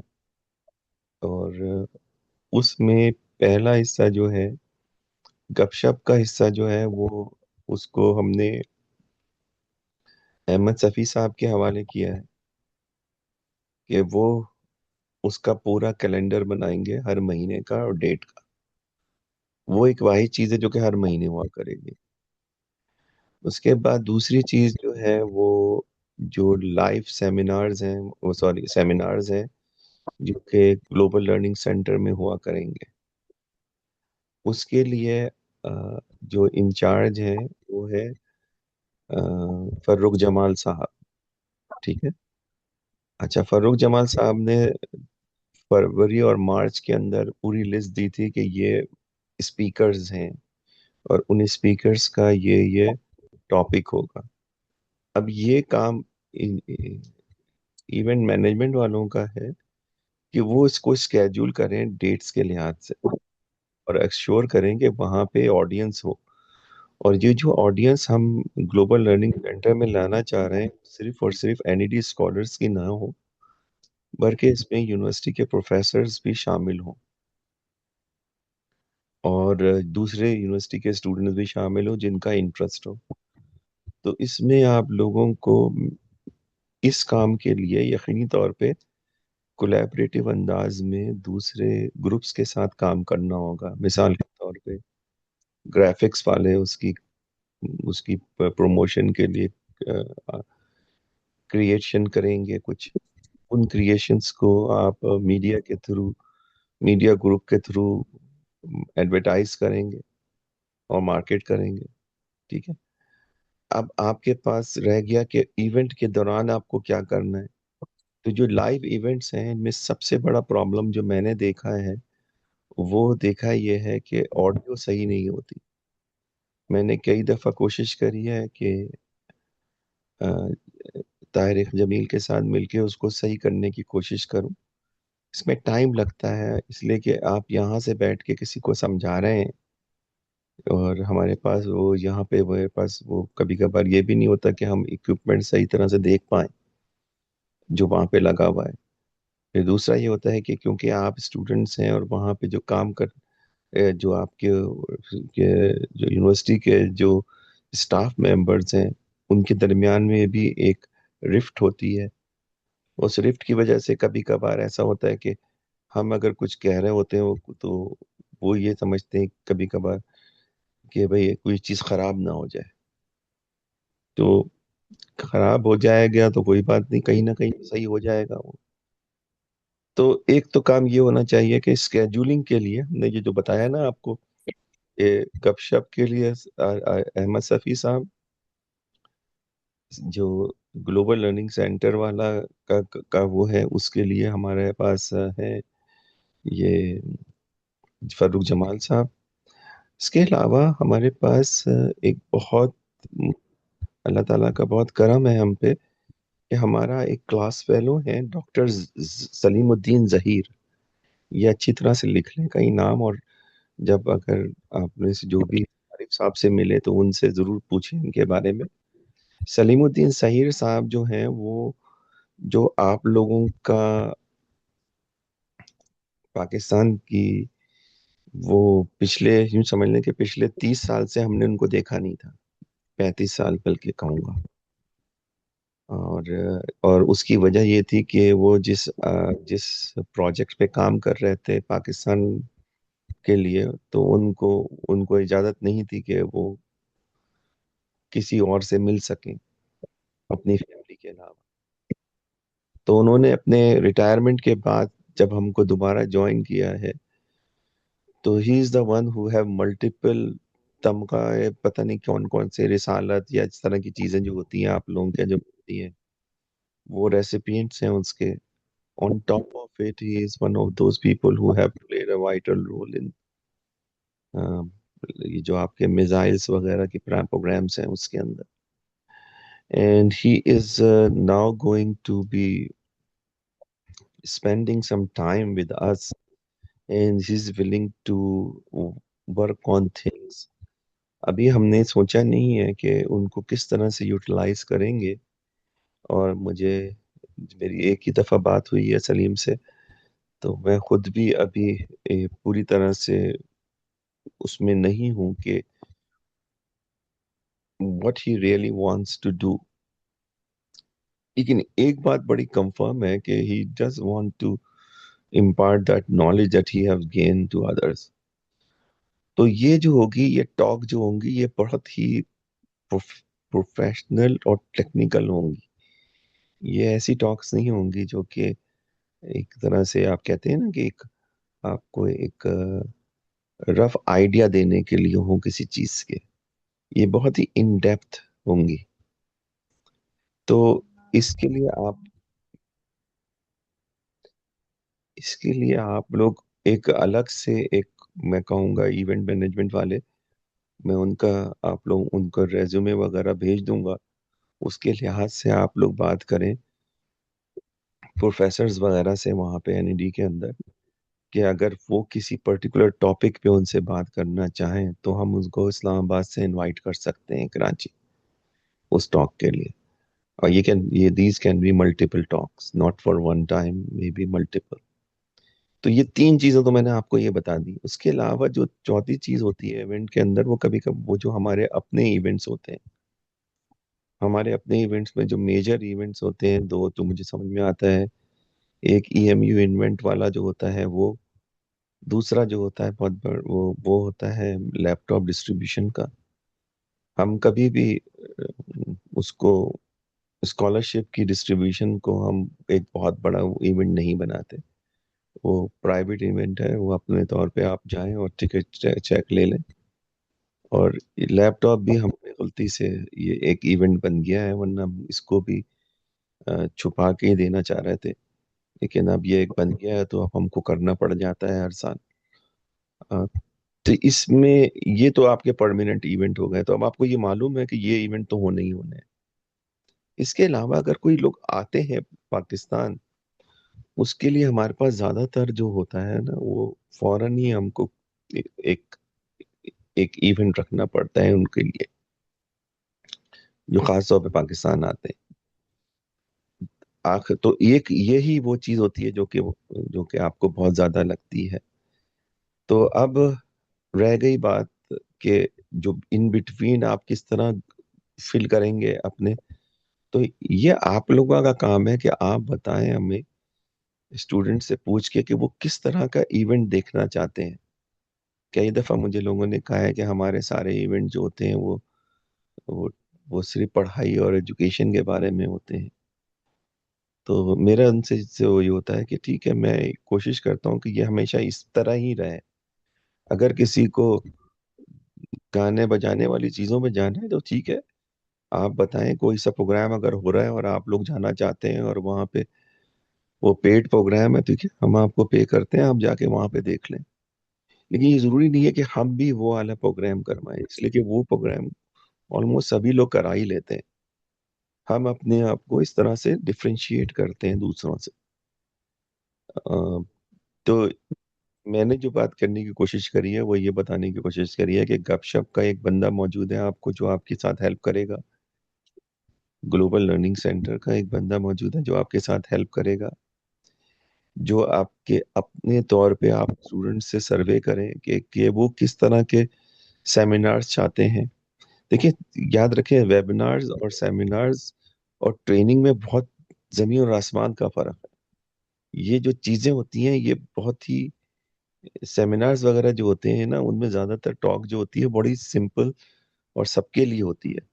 लेकिन अगर आप चाहें तो इसी सेमिनार के अंदर आप बहुत ही स्पेसिफिक टॉपिक पे किसी को बुला के दे सकते हैं। मिसाल के तौर पे आज से कुछ 6-7 साल पहले हमने एक सीरीज करी थी जिसके अंदर सिविल इंजीनियर्स को बुलाया था, और उन्होंने ब्रिज कंस्ट्रक्शन से लेकर हाई राइज बिल्डिंग की कंस्ट्रक्शन की या स्ट्रक्चरल डिजाइनिंग का आपको पूरा का पूरा एक कोर्स कराया था। हालांकि वो ट्रेनिंग नहीं थी। ट्रेनिंग में तो ये होता है कि फिर वो आपको वर्कशॉप की तरह कराते हैं एक एक चीज, और फिर उसका एग्जाम लेते हैं आपसे। ये जो होता है सिर्फ नो हाउ के लिए होता है, आपकी मर्जी है नोट्स लें ना, आपकी मर्जी है नोट्स ना लें, लेकिन होता प्योरली टेक्निकल है। तो एक सीरीज जो होती है वो आप लोग अपने तौर पे बताएं कि कौन सा करवाना है, और फिर आप जो हमारे वहाँ पे जो साथी हैं उनसे मिलके फैसला करवाएं कि कौन कौन सा है। अब मिसाल के तौर पे हमको इतना अफसोस हुआ कि हमने सिक्स सिग्मा का करवाया। अब हालांकि हम एक सिक्स सिग्मा का इंट्रोडक्शन करवा चुके थे, उसमें लोगों की तादाद सिर्फ 35 थी। लेकिन अगर वो 35 लोग समझ जाते कि सिक्स सिग्मा कितना इम्पोर्टेंट है, जरूरी नहीं है कि आप मैकेनिकल इंजीनियर हो, आप फूड इंजीनियरिंग में किस तरह यूज करेंगे, इलेक्ट्रिकल इंजीनियरिंग में उसको किस तरह यूज करेंगे, आप कंप्यूटर साइंस में उसको किस तरह यूज करेंगे। तो जब हमने ट्रेनिंग करवाई थी तो उसमें लोग आते, अब ट्रेनिंग के अंदर खाली पड़ा हुआ था वो, तो वो भी अफसोस होता है कि आपने किसी लोगों को टाइम दिया और वहां पे कोई ना आया। तो ये पॉइंट्स है जो मैं समझता हूँ कि बहुत वैलिड है, जो आपने कहा कि स्केड्यूलिंग होनी चाहिए। तो मेरा ख्याल है इस वक्त हमने लाइन अप कर दिया है। अब ये इवेंट में मैंने बता भी दिया, आज मुझे करने की भी जरूरत नहीं है दोबारा मीटिंग आप लोगों से। आपको बता दिया सारा कुछ मैंने कि ये लोग इंचार्ज हैं, आप इनसे कांटेक्ट करें ज़्यादा, और आप स्केड्यूल बना के पोस्ट कर दें कि भाई ये स्केड्यूल है, ये होने वाली है चीज़। मंथली आपको मालूम होगा कि कौन से दिन पे क्या होना है। तो ये मुझे कहना था। नेक्स्ट। सर इस पे मुझे भी एक मतलब एक बात बोलनी है आपकी वाली बात पे। अ, मुझे ये बोलना था कि मतलब हम लोग कोशिश कर रहे होते हैं सारे टीम मेंबर्स के जो शेड्यूल है उसको फॉलो किया जाए, बट रन टाइम में चीज़ें बहुत ज़्यादा डिफरेंट हो जाती हैं। जैसे अगर लेट से कोई इंडस्ट्रियल विजिट कराना है तो वो बहुत डिले हो जाता है। अगर कोई सेमिनार होना था तो कोई गेस्ट नहीं आ रहा है तो उसकी वजह से जो है वो शेड्यूलिंग आउट हो जाती है। कोई छुट्टी हो जाती है तो उसकी वजह से शेड्यूलिंग आउट हो जाती है। कभी एनजीएलसी नहीं मिल रहा होता उसकी वजह से शेड्यूलिंग आउट हो जाती है। तो इस तरह से ना शेड्यूल एक फिक्स रह नहीं पाता। तो हमें थोड़ा सा इसको भी देखना होगा कि हम जब शेड्यूलिंग कर रहे हैं तो वीकेंड्स वो सॉरी छुट्टियों को और इन सब चीज़ों को मतलब देख कर उसके बाद ही शेड्यूलिंग की जा रही हो। और थोड़ा सा सीएसए को भी मतलब जैसे सीएसए से भी बात की जाए कि मतलब अगर कोई हम किसी दिन हम कोई चीज़ प्लान कर रहे हैं तो उसी दिन हमें एग्जीक्यूट करने की इजाज़त दे दी जाए। इसका आंसर मैं करूंगी। आए देखिए, this is the real world. सही है। हम जिस लेवल पे शेड्यूलिंग करते हैं दैट मच बी इनफ, लेकिन जब हम ऑन ग्राउंड चीजें आते हैं तो हमें बहुत सारी डिफिकल्टी फेस करनी पड़ती है, as you mention. This is the part of the universal thing. ये हर जगह होती है, ये हर जगह होगी, और इसको इसकी कोई कंट्रोलिंग पैरामीटर्स नहीं है। वी कैन नॉट से कि हम ये स्टेप लेंगे तो ये चीज सेट हो सकती है। Again for example industrial visit के लिए जो एफर्ट आप लोग करते हो, जो सीए से करती है, but it's most important that the third party जिसने रिस्पॉन्स करना है, वो आपको क्या रिस्पॉन्स करता है, वो आपको क्या डेट देता है। हो सकता है उस डेट पे उसकी ऑन ग्राउंड कोई एक्टिविटी इंडस्ट्री या फैक्ट्री के अंदर ऐसी चल रही हो जो उसने डेट दी हो और अर्जेंट बेसिस पे आ गई हो कि जिसकी वजह से दिस शुड बी प्रोस्पोन, वो प्रोस्पोन करेगा। सेम फॉर दी गेस्टिंग के कि वो जिस काम के लिए आ रहे हैं वो डिले हो गया हो, तो उसमें obviously the guest is not responsible for that और we have to suffer, I know. लेकिन यही छोटे छोटे चैलेंजेस होते हैं जिसको वी हैव टू टैकल और we have to deal with it, और हमें इसी को लेके साथ चलना पड़ता है, और हमें इस पे वर्क करना पड़ता है और हमें इसे फेस करना पड़ता है। On the job life you guys are also face that कि आप जब फ्लोर पर आओगे तो आपको कैपेसिटी बिल्ड करनी है। कैपेसिटी बिल्ड करने के लिए इवन में जो मल्टीपल चैलेंजेस है वो इस तरह के आते हैं। प्लान कुछ किया होता है, चीजें प्लान के अकॉर्डिंग शेड्यूल किया होता है, डिसाइड किया होता है, चार्ट बनाया होता है, सारा कुछ स्टेक होल्डर से डिस्कस किया होता है, स्टिल चीजें आउट ऑफ द बॉक्स जाती हैं। क्यों? क्योंकि वो यूनिवर्सल सॉर्ट ऑफ थिंग्स है, उस पे we can not control something like that, क्योंकि जाहिर है this is not depend on only yes, this is depend on the stakeholders as well. अब जब आप स्टेक होल्डर्स को देखते हो तो उसमें आप ये देखते हो कि या उनकी भी कोई गलती नहीं थी, they have to do this step for some reasons as well. तो उन रीजंस के साथ हमने कैसे आगे बढ़ना है ये हमारी कमांड होनी चाहिए। शेड्यूलिंग में मसला होता है, आई कैन अग्री कि इंडस्ट्रियल विजिट में हम लास्ट तक डिस्कशन कर रहे होते हैं कि होगी नहीं होगी, होगी नहीं होगी। सेमिनार्स वेबिनार्स में कि यार गेस्ट कैंसिल हो गया, एनजीएलसी नहीं मिला, तो ये सारी चीजें होती हैं। After strong scheduling, after strong implementation of that schedule, after strong planning होती हैं। ये भी होगा कि जिन लोगों ने आपसे कमिट किया होगा कि वो वॉलेंटियर कर रहे होंगे, उनमें से 10% गायब हो जाए आफ्टर कमिटमेंट। आपकी शेड्यूल, आपकी प्लानिंग उन तमाम के साथ थी। Now you have to tackle this कि अब नहीं है आपका 10 लोग, आपके 10 लोग, how you manage that event. 10% decrement हो गई आपकी फाइनेंशियल एसेट में, अब नहीं है, how you manage that. Plan be ready रखना, सर्कमस्टेंसेस को ऑब्जर्व करके स्मार्ट प्ले करना, ये ये सारी क्वालिटीज एक लीड की होती है। इवन मैनेजमेंट का लीड हो, एडवाइजर हो, we expect this from you guys also. तो इन चीज को टैकल करना on the end of this student body chapter भी है, we agree. What we can do, we have provided you the people, we have provided you the schedule। हम फरूख साहब से बात करके जो है हम ये भी सेट कर सकते हैं कि हम आपको 1 मंथ पहले जो है आपको डेट दे दें, but still we can not stick on the date because again universal thinking, there was many hurdle make out, जिसकी वजह से ये चीजें डिले हो सकती हैं। So on which how you guys are gonna act this matter, ठीक है। तो इस पे जो है you guys have to broaden your thinking कि ये चैलेंज हम देखते आ रहे हैं, एक टेन्योर पे देख लिया, दूसरे पे भी देखना है हमने। तो how we gonna work it, हमारे स्ट्रक्चर क्या होगा, हम अपने लोगों को उस प्लेटफॉर्म में किस तरह से लेके आएंगे, हम उसको किस तरह से एडजस्ट करेंगे।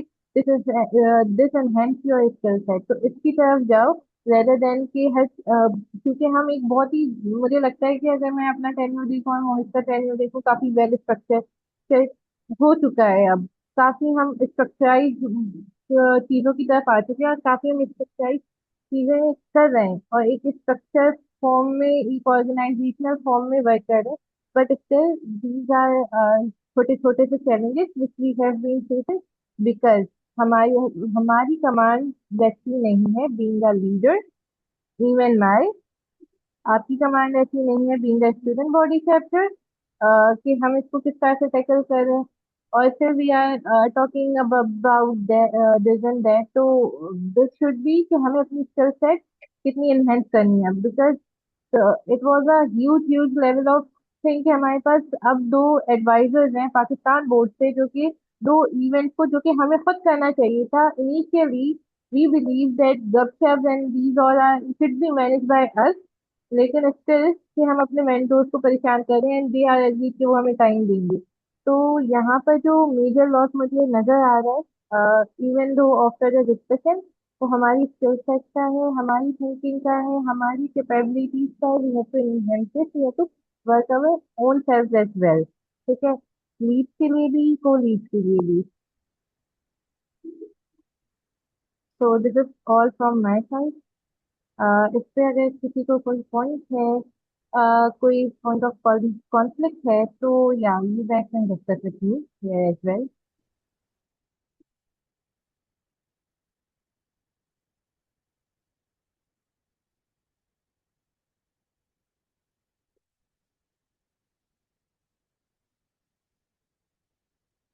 ठीक है जवादी, शुक्रिया इसके लिए।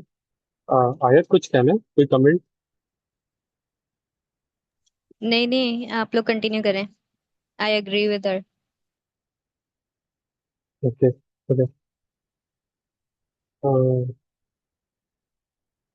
हमारे पास सारे ग्रुप्स हो चुके हैं। Asiya, if I am not wrong कि कोई ग्रुप रहता है,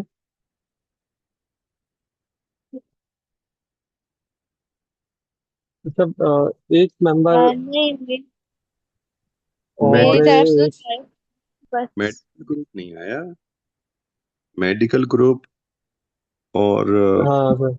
जो हमारा एक और ग्रुप है जो कि आप लोगों को वहाँ पे मनी ट्रांसफर वगैरह करने में और लोगों को जब जरूरत होती है उस पैसों को करने के लिए, तो हमारे पास एक ग्रुप है जिसको हिलाल और उनके बड़े भाई हामिद मैं रन करते हैं। तो मैं ज्यादा लोगों को इसके बारे में मालूम नहीं है, तो मैं थोड़ा सा एक बात बता दूं इसके बारे में। ये जो ग्रुप हमने बनाया था ये हमारा अकाउंटिंग ग्रुप है। कई दफा लोगों को अर्जेंट पैसों की जरूरत होती है। कई वजह हो सकते हैं उसमें। मिसाल के तौर पे अभी एक बच्ची का हमने स्कॉलरशिप का वादा कर लिया, लेकिन जब पता चला कि चेक कटने में कम से कम 2 महीने लगेंगे। 1 महीने इंतजार करने के बाद हमें ये पता चला कि 2 महीने और लगेंगे अभी। तब पैसे फौरन देने थे तो उनको इंतजाम करना। किसी की वालदेन को प्रॉब्लम आई, किसी का एक्सीडेंट हो गया, किसी को प्रॉब्लम हो रही है कि वो रेंट नहीं दे पा रहा है अपने घर का, उनको 1-2 महीने के लिए लोन चाहिए।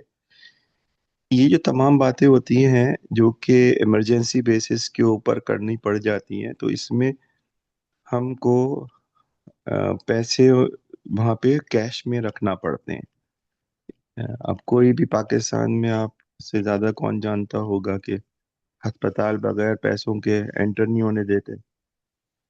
तो इन कामों के लिए हमने कैश रखते हैं इन दो भाइयों के पास, और यही होते हैं जो कि आप लोगों को ट्रांसफर करते हैं। अब प्रॉब्लम ये होता है कैश का कि कैश यहाँ से भेजना, अमेरिका से भेजना मुश्किल हो जाता है। तो हम आप ही लोगों में से किसी लोगों को कहते हैं कि वो उनको एक्स्ट्रा चेक आ जाएगा। अब वो जब भी एनईडी वाले चेक काटें आपको, और वो फिर हम चेक कहते हैं कि वो इनको ट्रांसफर कर दिया जाए, ताकि ये कैश पड़ा रहे इन लोगों के पास, क्योंकि जब भी कभी आप लोगों में से किसी को जरूरत हो तो ये उस जरूरत को हैंडल कर सकें। तो ये इन दोनों भाइयों का काम होता है। और ये पिछले 3 साल से तो मैं देख रहा हूँ अच्छी तरह से। जिस वक्त हमने अपना पोर्टल शुरू किया और उसके अंदर रिकॉर्डिंग शुरू करी हमने, उससे हमको एक और फायदा ये हुआ कि हमको यहाँ पे जो अकाउंट्स करने पड़ते हैं, कराची से किसी चीज की रसीद आना एक बहुत मुश्किल मुश्किल काम है। ठीक है ना। अब वो चीज आना या और यहाँ तक पहुंचना रसीद का ले- कागज के ऊपर, वो एक और मसला होता था कि उस कागज को फिर डिजिटाइज करें। अब ये होता है कि वहीं से हमारे पास रसीदें आ जाती हैं और आपकी रिकॉर्डिंग जो है वो डेटाबेस में हो जाती है। इसी तरीके से एक और मैं बात बताऊं कि अभी हमारे पास कुछ कैश पड़ा होता है कि अगर कहीं किसी को अपने खानदान में या किसी अपने बहन भाइयों की शादी के लिए कभी कभार पैसों की जरूरत होती है, तो हमने अब ये करा है कि अराउंड 1 लाख रुपए तक का हम अपनी तरफ से एज अ गिफ्ट देते हैं। लेकिन वो उन्हीं लोगों को मिलता है जो कि जरूरतमंद हों और वो हमसे मांगे और कहें एक दफा। तो उसमें भी कई दफा हमको यहीं से पैसे ट्रांसफर करने पड़ जाते हैं। हमारे एक ऐसे कई दोस्त ऐसे बच्चे ऐसे हैं जो के वालिदैन नहीं हैं उनके, और जब उनकी किसी बहन की शादी होती है तो उनको प्रॉब्लम होती है। तो ये काम के लिए वो वाला ग्रुप रखा गया है। तो वो मैंने उनके बारे में आपको खुद ही बता दिया बजाय इसके कि वो बताएं। तो अब जो ग्रुप रह गया, मोहित तुम उनको बुला लो बात करने के लिए। हम्म, हमारे पास ये मैं हामिद भाई को बुला रहा था अभी इसी चीज़ से बात करने के लिए सर, जो आपने बता दिया। वो आ जाए तो हम इस पे और बात करेंगे क्योंकि ये जरूरी भी है। हामिद भाई आ उनको गए हैं। मैं चाहता हूँ वो भी कुछ बातें पूरी करें। आ गए हैं हामिद भाई? हाँ। अस्सलाम वालेकुम हामिद भाई, आवाज़ आ रही है मेरी? वाह। आप? वालेकुम सलाम। उम्मीद है आप सब खैरियत से हो। अस्सलाम वालेकुम सर। जी हाँ, अल्हम्दुलिल्लाह ठीक ठाक। हाँ, हामिद भाई हमारे सीनियर हैं और वो अभी एज एलुमनाई काम कर रहे होते हैं।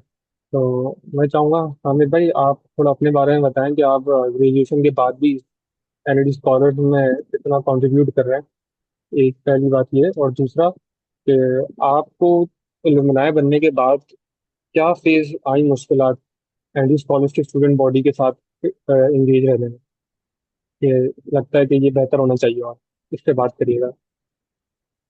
अस्सलाम वालेकुम। उम्मीद है सब खैरियत से हो गए। जैसा कि आप सब ने ये चीज़ देखी होगी कि हम जब एनएडी स्कॉलर ज्वाइन करते हैं तो यानी कि सबके साथ काफ़ी मसले होते हैं यहाँ। और फिर एनएडी स्कॉलर हमारी कई तरह से मतलब मदद कर लेते हैं। ये नहीं होता कि सिर्फ फाइनेंशियली सपोर्ट होता है, इसके अलावा भी हमारे मतलब मुख्तलिफ मसले होते हैं। मेंटोरशिप हमें चाहिए होता है इस तरीके से। और कैफी यानी कि जॉब यानी, और इसके अलावा जो थर्ड ईयर फाइनल ईयर में हम आते हैं तो हम सबसे बड़ा मसला होता है इंटर्नशिप वगैरह का, वो भी सब सॉल्व हो जाता है। इसके अलावा मेडिकल वगैरह ये सब चीज़ें, यानी कि इससे हमें भी काफ़ी चीज़ें सीखने को मिलती है मुख्तलिफ मराहिल में मुख्तलिफ काम जो हम कर रहे होते हैं। मैंने अगर खुद में बात कर लूँ तो 2021 या इस तरह जो था तो डॉक्टर साहब ने मुझे काफ़ी चीज़ें यानी कि रेस्पबेरी पाई कोर्स वगैरह या इस तरह उसमें मुख्तलिफ काम मुझे वॉलंटियर के तौर पे मिले और मुझे खुद उससे काफ़ी चीज़ें सीखने को मिली। और फिर उसके बाद अपनी ही इसी टीम का मैं 2021 का मैं था और वजाहत इस तरह मुहित हम लोग, तो उसमें भी डायरेक्टर एक लीड के तौर पे, तो उससे भी काफ़ी फिर वो चीज़ें हमारी अपनी भी प्रोफेशनल लाइफ में काफ़ी काम आई।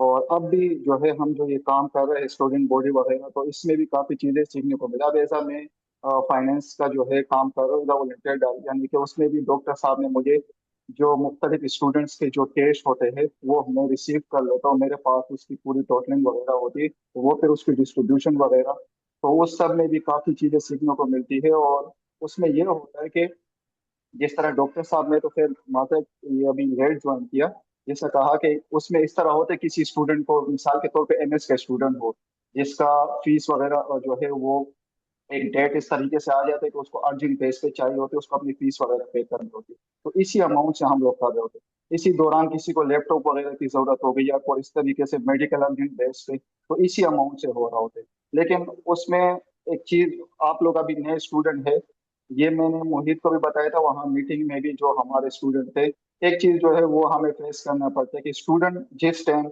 उसका स्कॉलरशिप का अपना चेक होते तो वो तो फोन कर लेते, लेकिन फिर जब हम लोग तो कोई चेक वगैरह इस तरीके से रिसीव तो उस टाइम वो डिले कर रहे होते हैं। वो मैं इसलिए यहाँ पे डिस्कस करूँ क्योंकि अभी आगे मजीद मोहित जाने वाले, कोई दूसरे लीडर आने वाले, तो ये चीज जो है हमें काफी इसमें फिर मसला होता है जब हम अपने काम के लिए फिर फोन करें, यानी कि वो भी इदारे के काम होते हैं, आपकी तरह कोई स्ट्रेंज पर्सन होते हैं, उसको ये अमाउंट चाहिए होती है। जब हम फोन करते हैं कि यार ये चेक हमें आप दे रहे, तो वो पहले तो कहते हैं माजरत 7-15 दिन बाद मेरा ये एफआईवी का मसला है, या इस तरह कोई एक्सक्यूज करके उस चीज को काफी, यानी कि वो अगर 2 दिन का काम होता है तो ये लोग 20 दिन तक तकरीबन 20 दिन उस पर लग जाते हैं।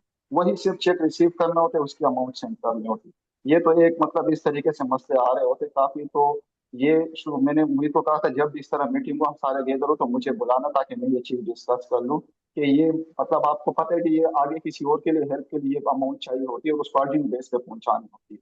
तो इस चीज में थोड़ा सा आप लोग कोऑपरेट कर ले, क्योंकि ये काम जो है काफी मसला होते थे इसमें। हम्म, शुक्रिया हामिद भाई, आपने टाइम दिया जजाकल्लाह, आप लोग के और टाइम का। और आपने यहाँ पे आके ये बातें क्लियर करी। पता नहीं आप लोगों को मालूम हो या नहीं याद हो, हमारे यहाँ अब अच्छे खासे हमारे पास नॉन एनिडियंस को भी हम स्कॉलरशिप्स दे रहे हैं। हमारा अभी सर सैयद यूनिवर्सिटी के साथ एमओयू साइन हुआ है। आरिफ साहब ने अभी लास्ट वीक ही फाइनलाइज करा है वो।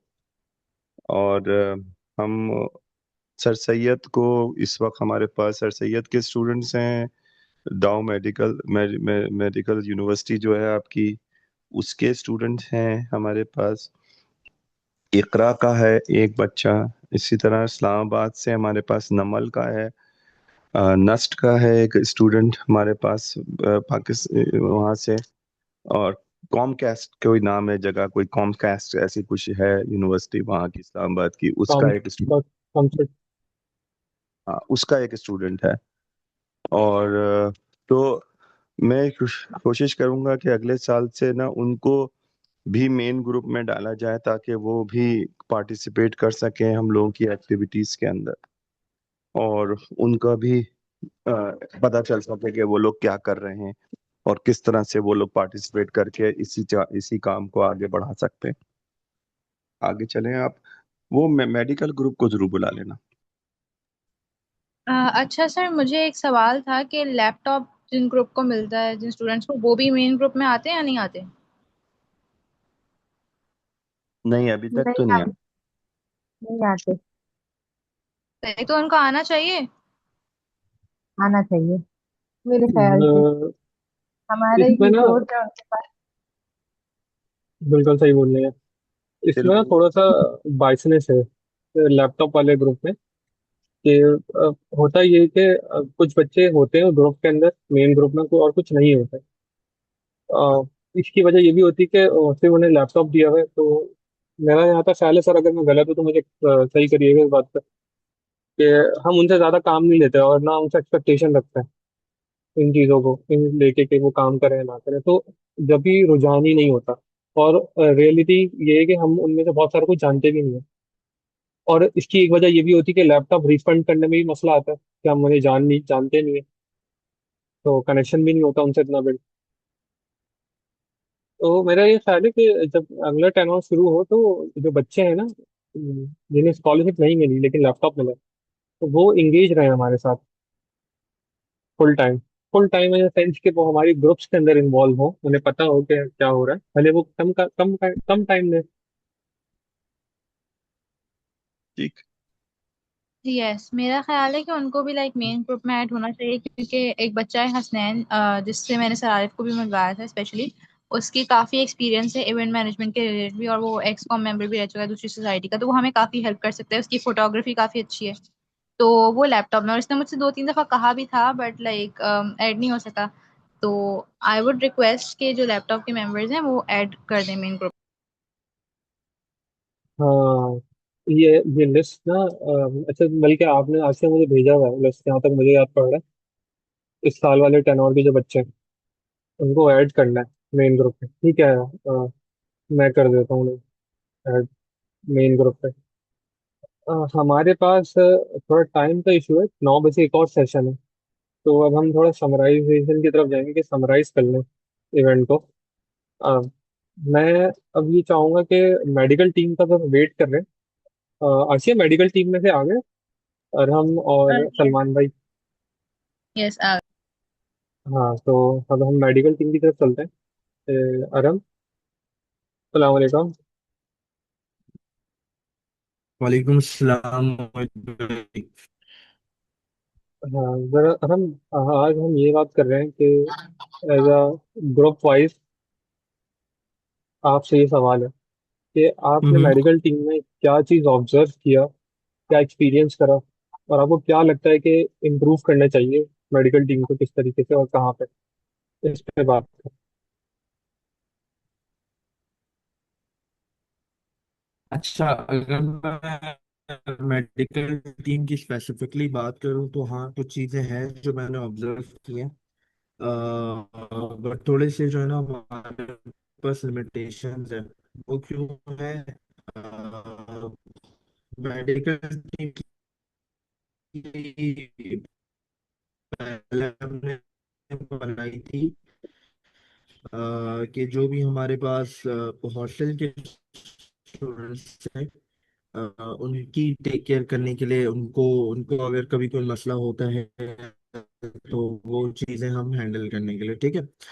बट फॉर नाउ मेरे ग्रुप के अंदर या इस ग्रुप के अंदर मेरे ख्याल में इतने ज़्यादा क्या कहते हैं, हॉस्टल के स्टूडेंट्स हैं नहीं, और अगर है भी तो मेरे साथ इतनी कोऑर्डिनेशन में नहीं है। सिर्फ मेरे साथ एक सलमान है और एक वकास है, वकास है, अबू वकास आई थिंक है, जो मेरे साथ प्रॉपर कोऑर्डिनेशन के अंदर है। इसके अलावा मेरे पास कोई भी आई थिंक हॉस्टल का बंदा है सच मेरे साथ हम देखते हैं कि हमारे पास मेडिकल इमरजेंसी के केसेस आते हैं, कभी किसी को ब्लड चाहिए या कभी कुछ इश्यू हो गया, तो मेडिकल टीम एज सच उसमें कुछ भी कंट्रीब्यूट कर नहीं पाती, क्योंकि हॉस्पिटल्स के साथ कोई कोऑर्डिनेशन है ना किसी डॉक्टर के साथ।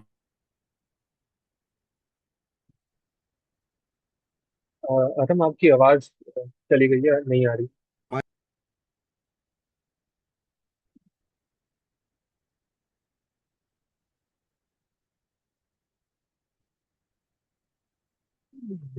इंटरनेट का इशू है तो मेरे ख्याल से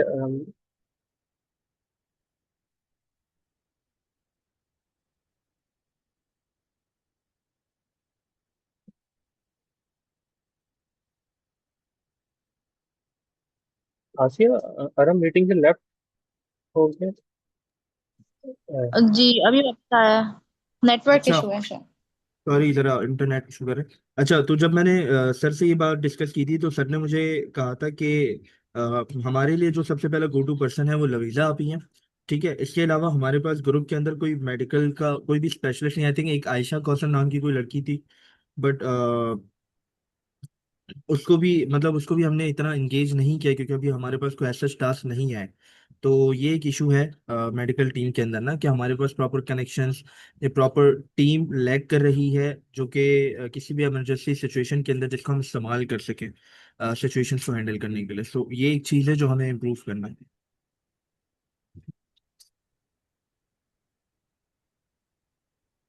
ठीक है अरम। मैं चाहूंगा कि जो हमारे एग्जीक्यूटिव कमेटी के मेंबर्स हैं, आसिया तुम, मोहित तुम और आयत और क्या नाम था आज, नासिर, वो नासिर और अजीम।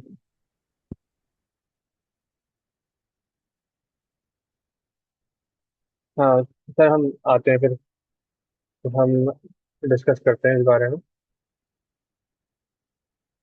आसिया, आप बोलना चाहोगी पहले? आयत। नहीं मोहित भाई आप स्टार्ट।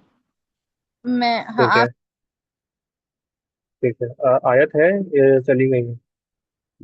आयत भी मेरे ख्याल से चली गई है, वो बता रही थी अभी उन्हें जाना है। ठीक है, मैं शुरू करता हूँ।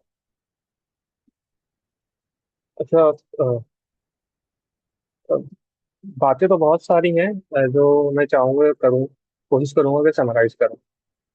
Executive committee as a direction wise काम कर रही होती है, तो हमारा फोकस यही होता है कि फ्यूचर में क्या करना है, किस तरीके से करना है और कैसे करना है, इन चीज़ पे फोकस होता है।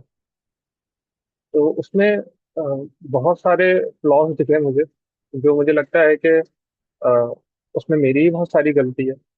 जैसे कि जब मेरा टेनोर स्टार्ट हुआ तो मैं शुरू के कुछ सेमेस्टर, यानी पहला सेमेस्टर जो था, अगर मैं कहूँ मेरे हिसाब से कि सेकंड लास्ट सेमेस्टर, उसमें मैं बहुत कम एक्टिव रहा कुछ मसरूफियत की वजह से। तो वो एक टीम बिल्डिंग एक्टिविटी होती है ना, शुरू में नया टेनोर बना है उनको इंगेज रखना, वो कम था। लाइक हमारा जैसे टेनोर शुरू हुआ तो सबसे पहला इवेंट ईएमयू का हुआ, तो उसमें काफ़ी अच्छी इंटरेक्शन हुई सबसे, जो न्यू जूनियर्स आए थे उनके साथ।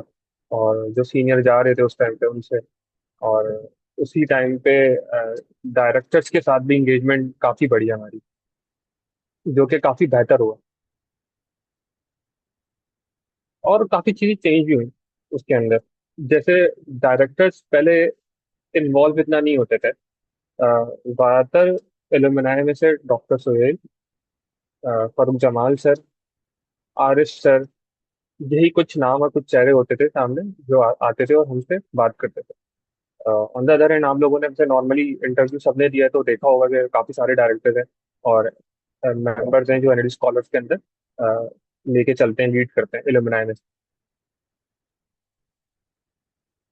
अब बात करते हैं कि इश्यूज क्या आए हैं जो मैंने ऑब्जर्व करा अपने टेनोर के अंदर। एग्जीक्यूटिव कमेटी के अंदर ना दो मेजर डायरेक्शंस होते हैं जो हैंडल करना होता है। एक ये कि पूरी टीम को लेके चलना है, यानी कि एडवाइजर, लीड, को लीड, फिर उनके नीचे मेंबर, इन सबको एक तरफ, ये पूरी एक डायरेक्शन। दूसरी तरफ कि सोसाइटी के एक्सटर्नल अफेयर्स को लेके चलना, कि इसके साथ आपको एंगेजमेंट रखनी है, कौन सी सोसाइटीज के साथ आपको काम करना है, कौन से डिपार्टमेंट्स हैं एक्सटर्नल लाइक सीएसए, उनके साथ एंगेजमेंट आपको रखना है, काम करवाना है। ठीक है, ये चीज। अच्छा, इसमें कुछ चीजें, बातें ऐसी जो काफी सारे बच्चों ने खुद बता दी। जैसे कि अजीम ने एक बात करी कि इवेंट्स का हमें पहले से हो जाए करना, ये एक, मैं कहूँगा कि इशू है। इसको सॉल्व करने के लिए मैंने अपने टेनोर में ये करा था कि एक कैलेंडर बनवा लिया था, इवेंट कैलेंडर, और शहजाद भाई के टाइम पे ही बना था ये। इससे ये हो गया था मैं अंदाजा कि भाई इतने इवेंट्स कराने हैं। और उसी को देखते हुए मैंने ये भी अंदाजा लगाया था कि इवेंट्स ऐसे टाइम पे रखना है जब बच्चों के क्लासेस के इश्यूज ना हो, लाइक पेपर्स करीब ना आ रहे हो, मिड्स करीब ना आ रहा हो, ये इश्यूज ना हो। कि किसी का सीएलओ है या पीएलओ है वो चल रहा है या वाइवा चल रहा है, उन दौरान ना हो। तो जितने भी इवेंट्स थे उसमें सब में ये कोशिश थी कि पेपर से 2 हफ्ते पहले, 1 हफ्ते पहले कोई इवेंट नहीं कंडक्ट किया जाए, पहला। दूसरा ये कि सर्वे करवाया गया है जिसमें ये पता करा हमने कि मोस्ट ऑफ द बच्चे किस टाइम पे फ्री होते हैं। तो एक अंदाजा ये हुआ कि अगर आप 100 बच्चों को देखने जाएंगे ना, सारे एक टाइम पे अवेलेबल नहीं हो सकते। अगर हमारे पास 100 स्टूडेंट हैं, 105 जो टोटल है, उसकी वजह कि एनडी के अंदर क्लासेस कंसेक्यूटिव वे में होती है कि फर्स्ट ईयर थर्ड ईयर की एक साथ, सेकंड ईयर और फोर्थ ईयर की एक साथ। तो अगर इस प्रॉब्लम का सॉल्यूशन आप फाइंड करने जा रहे हैं ना कि जब सब बच्चे फ्री हों या मेजोरिटी फ्री हो, तो हम जब इवेंट करेंगे, ये पॉसिबल नहीं हो सकता कि आप सबको एक टाइम पे सेटिस्फाई करें कि हाँ ठीक है, हम मंडे वाले दिन रखते हैं, सब फ्री होंगे। सर्वे के मुताबिक ये सही नहीं है, आप नहीं कर सकते। तो कुछ लोगों को ना कॉम्प्रोमाइज करना पड़ता है इसके अंदर, और ये आगे भी करना पड़ेगा। ये मेरा एक्सपीरियंस कह रहा है कि अगर आप आगे भी कोई ऐसा सेशन रखते हो तो वो डेफिनेटली ऐसा होगा कि कोई क्लास छोड़कर आ रहा होगा, कोई ना कोई बात। या अगर वो नहीं आ रहा तो इस वजह से नहीं आ रहा, या उसकी क्लास नहीं है, वो एक अलग डिस्कशन है कि क्लास नहीं है, तो वो प्रायोरिटी में कंसिडर नहीं करता। ये एक इशू है कि हमने क्या उसे डिफाइन नहीं करा इतना कि आप उसको प्रायोरिटी में रखो, क्योंकि एनडी स्कॉलर्स आपको जो वैल्यूबल चीज़ें दे रहे हैं आपके रिक्वायरमेंट के मुताबिक, तो आपको भी टाइम देना है कमिटमेंट के मुताबिक। तो उसे एक्सप्लेन करना, ये एक अलग बात है, इसका आगे करता हूँ मैं। तो ये इवेंट्स के मुताबिक जितने भी फिजिकल इवेंट्स होते हैं उसमें ये सेटिस्फाई करना है कि सारे बच्चे आए, और वो ऐसा हो कि सबकी छुट्टी हो या सब फ्री हो आए, ऐसा पॉसिबल नहीं है। मेनी ऑफ द स्टूडेंट्स को वहाँ पे अपनी सेक्रीफाइस करनी पड़ेगी टाइम, या फिर क्लास छोड़ के आना पड़ेगा। ऑब्वियसली ऐसा नहीं है कि 75% अटेंडेंस के बेस पे आप आए, और बिल्कुल हो सकता है। अब इसमें भी एक सवाल उठता है कि सवाल क्या उठता है, शुरू यहाँ से होता है ये मसला कि अगर हमने ये रखा कैलेंडर, अपना इवेंट कैलेंडर ऐसा बनाया कि चलो जो भी इवेंट्स होंगे वो हम सेमेस्टर के शुरू में रखेंगे ताकि बच्चों को आने में मसला ना हो। पहला चलो ठीक है, ये मसले का हल हो गया कि बच्चे आ जाएंगे। उनमें से बहुत सारे बच्चे होंगे जिनमें से क्लासेस हो रही होंगी सबकी, मैंने बताया consecutive day, first year second third year एक साथ, और सेकंड ईयर और फोर्थ ईयर एक साथ। अब उनमें से कुछ बच्चों का सवाल ये उठता है कि अगर हम शुरू में छुट्टी कर लेंगे, चलो 12 क्लासेस की हमारे गैप है, तो अब हम आखिर दिनों में अगर हमें कुछ हो गया तो हम फिर उसकी छुट्टी कैसे करेंगे, हमें मसला होगा, तो हम उसमें नहीं आ सकते। तो ये मसले का हल जो है ना, वो सिंपल सा ये है कि जो स्टूडेंट्स है ना हमारे पास, उन्हें आप ये बता दें कि आपकी प्रायोरिटी में ये है या नहीं, आप एनएडी स्कॉलर्स को वैल्यूएबल समझते हैं या नहीं। वो वहीं पे समझ में आ जाएगा कि उन बच्चों को हमें साथ लेके चलना है या नहीं। ठीक है। इस पे इस पे मेरे ख्याल से हमारी टीम को ज्यादा परेशान होने की जरूरत नहीं है बार बार कि बच्चे नहीं आते, बच्चे नहीं आते। उनको समझ जाना चाहिए कि बच्चे खुद इंटरेस्टेड नहीं होना चाहते। आपने, हमने, मतलब हमारी पूरी स्टूडेंट स्टूडेंट बॉडी ने उन्हें ये डिलीवर करना है बात कि हम किस लिए काम कर रहे हैं। हम भी वॉलेंटियर पर काम कर रहे हैं, हम भी आपकी तरह स्टूडेंट हैं, अपनी क्लासेस कुछ छोड़कर आते हैं, कुछ टाइम निकाल के अलग से आ रहे होते हैं, और सबके पास 24 घंटे हैं, तो हम भी उसी में से मैनेज कर रहे हैं। अब इसमें एक चीज और है कि बहुत सारे बच्चे जॉब भी करते हैं। डेफिनेटली उनके एक अलग है कंसिडरेशन और प्रायोरिटी। तो उनको चाहिए कि हम समझें ये बात कि उनकी जॉब की वजह से वो हमें टाइम नहीं दे सकते, लेकिन वो बच्चे कहीं और अपना टाइम दे सकते हैं। ऐसा मैंने देखा है। बहुत सारे बच्चे हैं ऐसे एनएडी कॉलेज के अंदर जो जॉब करते हैं, और वो अपना दूसरा टाइम निकाल के काम कर रहे होते हैं। उसमें से मैं कुछ बच्चों के नाम जैसे मुझे याद है, अरम हो गया, अरम मुनीर, जैसे अभी मेडिकल का ये जॉब करता था। आई थिंक बीच में है ना अरम, सेकेंड ईयर और थर्ड ईयर के अंदर इसने जॉब्स करी, तो वो जैसे फ्री होता था तो रात के टाइम वो टाइम देता था मेडिकल टीम को। फिर एक बच्चा है हमारे पास, मोहम्मद, डॉक्यूमेंटेशन टीम के अंदर है, सीआईएस डिपार्टमेंट से। वो भी जॉब करता है। वो टाइम देता है डॉक्यूमेंटेशन टीम को, लेकिन जैसे इवेंट्स के अंदर नहीं आता, बहुत कम दिखता है, ये सेशन बहुत कम अटेंड करता है, लेकिन वो टाइम देता है। उसका ये कंसर्न होता है कि मैं मोहित भाई टाइम तो दे सकता हूँ, लेकिन बस ये कि मेरी जॉब है तो मैं उस टाइम नहीं आ सकता। ठीक है। तो आपको ये भी देखना है कि वो कहीं आप ऐसे बच्चे को तो काउंट नहीं कर रहे इन सब चीजों में, कि वो इंटरेस्टेड है, काम भी कर रहा है, लेकिन बस उसने सेग्रीगेट करा हुआ है थोड़ा चीजों को कि भाई मैं जॉब की वजह से नहीं आ सकता तो मैं नहीं आ रहा, मैं फ्री होऊंगा तो आ जाऊंगा। और बहुत सारे बच्चे ऐसे भी हैं, जैसे रिंद, एक स्टूडेंट है हमारे पास, सॉरी, मैं रिंद, वरदान, वो भी जॉब करता है, लेकिन वो कभी हमें दिखा नहीं हमारे पास, ना कभी उसने इंटरेस्ट लिया इन सब चीज़ों में। मेरी मुलाकात उससे एक दफ़ा हुई है। तो ये कुछ केस ऐसे हैं जो मैं आप सबको ये बताना चाहता हूँ कि स्टूडेंट्स कुछ ऐसे हैं जो वाकई इंटरेस्ट नहीं होते, कुछ ऐसे हैं जो इंटरेस्टेड हैं, लेकिन उनकी प्रायोरिटीज थोड़ी अलग अलग है। तो वो आप सब भी ये समझें। अब आते हैं इस पे के नए स्टूडेंट्स जो आते हैं वो इंटरेस्ट नहीं लेते। इसमें ना थोड़ा सा मैं कहूँगा समझने की जरूरत है हमें। फिर वो भले इंटरेस्ट ना ले, तो वो डेफिनेटली एक ऑप्शन तो है कि वो नहीं कंटिन्यू हो सकते, वो बच्चे वो कंटिन्यू दोबारा नहीं है। हम जब आए थे एज अ मैं, आसिया, आयत, अ, जो बच्चे हमारे साथ आए थे, अब साजिब हो गया मुझसे 1 साल जूनियर, अनम है, हिलाल भाई मुझे सीनियर है। जब हम आए थे ना तो हमारे सीनियर्स ने हमें खुद रीच आउट करा था, ना कि हमने हमने करा था थोड़ा बहुत, लेकिन इतना नहीं कि मतलब हम पीछे लगे। हमारे सीनियर्स हमें ना बार बार कंटिन्यूसली पुश कर रहे होते थे, पॉइंट आउट करते थे, पिन करते थे कि भाई इवेंट है, आना है, ये चल रहा है, क्या मसरूफियत है, पूछना बार बार, सेशन करवाना, मुलाकात करना। आप में से बहुत सारे ऐसे हैं जो सीनियर्स हैं ग्रुप्स के अंदर, आपने अपने जूनियर्स को देखा होगा, ग्रुप के जूनियर्स, मेडिकल टीम है तो मेडिकल के जूनियर को देखा होगा कि हाँ यार ये तो मेरे साथ ही काम करता है। आ, आप एक दूसरे से मिलते तक नहीं है, सलाम तक नहीं करते। अच्छा, अब मैं ये समझता हूँ कि सीनियर ये समझता है कि वो मुझसे आके मिले, जूनियर हेजिटेट करता है कि ये सीनियर है, पता नहीं अब इनसे मिलना सही रहेगा या नहीं रहेगा, दोस्तों के साथ है। तो ये दोनों तरफ से है। और मैं कहूँगा कि एज अ सीनियर हमें चाहिए कि जो अब न्यू आ रहे होंगे स्टूडेंट, उन्हें खुद हम अप्रोच करें बार बार, खुद उनसे मिलें। और उन्हें भी नीड्स होती हैं फर्स्ट ईयर में कि यार उन्हें कोई ऐसा सीनियर मिले जो चीज़ें बताए कि ये कहाँ से होगा, वो कहाँ से होगा, तो वो खुद ना आहिस्ता आहिस्ता आपके साथ इंगेज हो जाएगा। तो ये मैं कहूँगा आने वाले 10 और के लिए जो स्टूडेंट्स एग्जीक्यूटिव्स के अंदर आएंगे, हाईली जो एग्जीक्यूटिव्स के अंदर आएंगे, वो खुद अप्रोच करें बार बार जूनियर्स को, वो जाके मिले उनसे, और इस तरह मिलेंगे उसे लगे कि वो आप वेलकम कर रहे हो उन्हें, ना कि इंक्वायरी शुरू हो रहे हैं कि हाँ भाई आपने इवेंट क्यों नहीं ज्वाइन करा। नहीं नहीं, ऐसा नहीं। आप लीनियंसी दें उसे, हाँ सिर्फ बात करें नॉर्मल, और क्या हाल है, क्या चल रहा है, अच्छा मसरूफियत ये है, और फ्री हो तो आ जाना, इस तरीके से बात करना।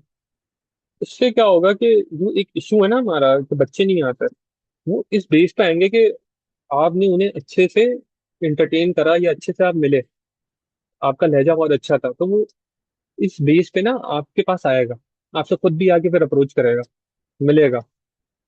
ये मैं क्या कहना चाह रहा हूँ इससे, इसका मकसद ये कि जो सीनियर्स यहाँ बैठे हुए हैं ना, वो अप्रोच करें अपने जूनियर्स को, जिनको शिकायत है ना कि हम काम नहीं करते, बच्चे नहीं करते। आप ये ट्राई करके देखें। मैं ये नहीं कह रहा इससे कि सारे बच्चे आ जाएंगे बिल्कुल कि हाँ तैयार हो जाएंगे, मे बी 10 नहीं आते तो उसमें से 5 आ जाएंगे, 4 आ जाएंगे, आपसे मिलना शुरू कर देंगे 4 5। तो ये इम्प्रूवमेंट ना इस तरीके से हो सकती है। ठीक है। एक चीज ये था। अच्छा, अब तीसरी चीज पे आते हैं कि जो कि मैं कहूँगा कि और बेहतर करने की तरफ। जब एमडी स्कॉलर्स की स्टूडेंट बॉडी शुरू हुआ था ना, तो हमें भी नहीं पता था किस तरीके से लेके चलना है। मतलब जितना हो सकता था उतने अच्छे तरीके से लेके चलते थे। तो आप लोगों को चाहिए कि जैसे हमने जो चीज़ें मिस आउट करी हैं और वो कम ऑर्गेनाइज हुई भी थी, उसको और ऑर्गेनाइज की तरफ लेके जाए। जैसे हमें एक इशू आता था कि एनजीसीएल को बुक कराने के लिए हमें पहले से इन्फॉर्म करना है। तो हम कभी देर से इन्फॉर्म करते थे, कभी बिल्कुल एंड टाइम पे इन्फॉर्म करते थे। तो आप लोगों को चाहिए आपस में कि अब इसको और ऑर्गेनाइज कर लेंगे, पहले से आपके पास हो तैयार, लेटर हेड मौजूद होगा अब आप लोगों के पास।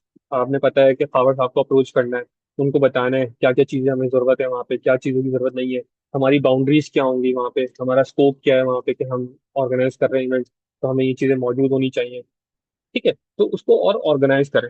ये मैं इन सबको बोल रहा हूँ जो यहाँ पे मौजूद है स्टूडेंट बॉडी के अंदर, और वो काम करेंगे आगे इंशाल्लाह, और वो और बेहतर तरीके से करेंगे। और स्टूडेंट बॉडी का मकसद भी यही है कि अगर आप काम कर रहे हो ना, तो और इम्प्रूव कैसे कर सकते हो खुद को टाइम टू टाइम। जैसे कि मैं पीछे जाऊँ तो इवेंट कैलेंडर मैंने नहीं देखा था जब मैं नया ज्वाइन कर रहा था। इसका मतलब ये थोड़ी है कि मतलब ये गलत था।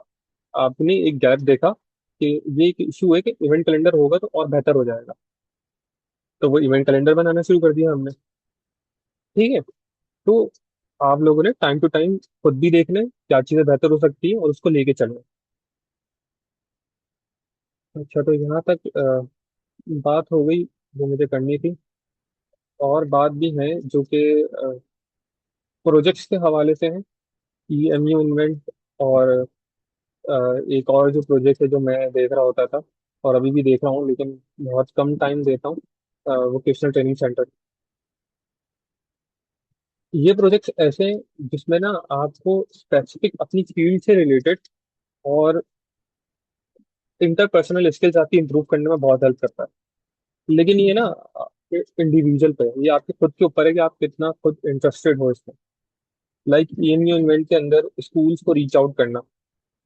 अब बहुत सारे बच्चे ना इस पे हेजिटेट करते हैं कि वो रिस्पॉन्स नहीं दे रहे, स्कूल वाले इंटरेस्टेड नहीं, डेफिनेटली इंटरेस्टेड नहीं होंगे, क्योंकि अगर उन्हें कोई प्रॉफिट नहीं हो रहा होगा तो वो इंटरेस्टेड नहीं होंगे। लेकिन किसी को कन्विंस करना, ये भी एक स्किल्स है।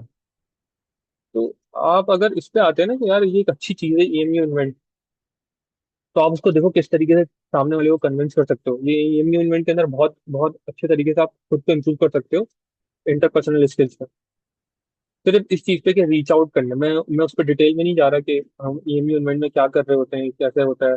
वो एक अलग प्रोसेस और एक अलग डिटेल है और एक अलग डिबेट है उस पर। सिर्फ इस चीज़ पे कि ईएमयू इवेंट को ये लेके चलना कि स्कूल्स को रीच आउट करना, उन्हें कन्विंस करना, वहां जाके सेशंस करना, आपका ना एक प्रेजेंटेशन स्किल्स भी इम्प्रूव होती है, जो कि बहुत ज्यादा लैक करते हैं सेम बोर्ड वाले बच्चे जो आते हैं मैट्रिक इंटर करके, क्योंकि उनकी प्रेजेंटेशन स्किल्स नहीं होती as compare to O levels, और वो कॉन्फिडेंट भी नहीं होते बोलने में। और आप लोगों में से बहुत सारे होंगे जिन्होंने ये खुद भी देखा होगा कि हम इम्प्रूव कर रहे हैं टाइम टू टाइम। ठीक है। तो अगर इंटरपर्सनल स्किल्स इंप्रूव करनी है तो आप लोग ऐसी चीजों में इंगेज हो, आपको काफी हेल्प होगी। ऐसे प्रोजेक्ट्स इसीलिए किए जाते हैं ताकि आप खुद को इम्प्रूव कर सको। अच्छा, अब आते हैं वोकेशनल ट्रेनिंग पे। वोकेशनल ट्रेनिंग ना एक तरीके से मैं ये कहता हूँ कि सबका जारिया अगर आपको करना है ना किसी को, कि आप ऐसी नीति करो कि आपको वो सबका जारिया होना, तो वो बहुत बहुत बहुत अच्छा है। जैसे हम यहाँ वॉलेंटियर वर्क करते हैं, तो काम कर लिया, ठीक है, आपको ये बनाया हुआ है कि भाई आपने आपने स्कॉलरशिप ली है, आप हमारे साथ इंगेज रहोगे और ये काम करोगे, ये तो हो गया। ठीक है, डॉक्टर सोहेल ने बोला है, पावर साहब ने बोला है, आरिफ हबीब सर ने बोला है, फारूक जमाल सर ने बोला है, उनके साथ काम करना है, कर लिया आपने, ठीक है। लेकिन वोकेशनल ट्रेनिंग ऐसा होता है कि आप ना किसी नीडी पर्सन की मदद कर रहे हो और उसे हेल्प कर रहे हो कि वो भी थोड़ा बेहतर लाइफ गुजार सके। आप उसको एजुकेशन दे रहे हो in sense of training, in a sense of आप स्किल्स के बेस पे, या आप उसे एजुकेशन दे रहे हो कोई, उससे उसकी लाइफ बेहतर हो सकती है। तो एक एक सदका जारिया और सवाब की नीयत से भी अगर आप वो करो ना, तो बहुत आपको एक अल्लाह का शुक्र अदा करने के ना आपको खुद ब खुद आएगा कि यार अल्लाह का शुक्र है मैं कहाँ हूँ, और और लोग कैसे हैं। तो आपका दिल करता है और मदद करने का, और आप जो चीजें होती है ना इस स्टेज पे, जो कि यूनिवर्सिटी में आके आप एक दूसरे को देख के बहुत एहसास कम तरीके से शिकार भी होते हो, तो वो उससे आप बाहर निकलते हो कि यार उसके पास इतनी चीजें हैं, वो ऐसे आता है यार, उसकी लाइफ कितनी अच्छी है। आप इससे भी बाहर निकलते हो जब आप, मुझे ये लगता है, मैंने वोकेशनल ट्रेनिंग में जब काम करा तो मैंने ये बहुत ऑब्जर्व करा। मैं अपना एक्सपीरियंस शेयर कर रहा हूँ। तो जो इंटरेस्टेड है वोकेशनल ट्रेनिंग में, वो इसमें आए और वो ये काम करें, बहुत हेल्प होगी। On the other hand, doctor Sohail इस चीज़ पे ये भी करते हैं कि जो बच्चे बिजनेस में इंटरेस्टेड है, बिजनेस करने में इंटरेस्टेड है, वो भी आके काम कर सकते हैं।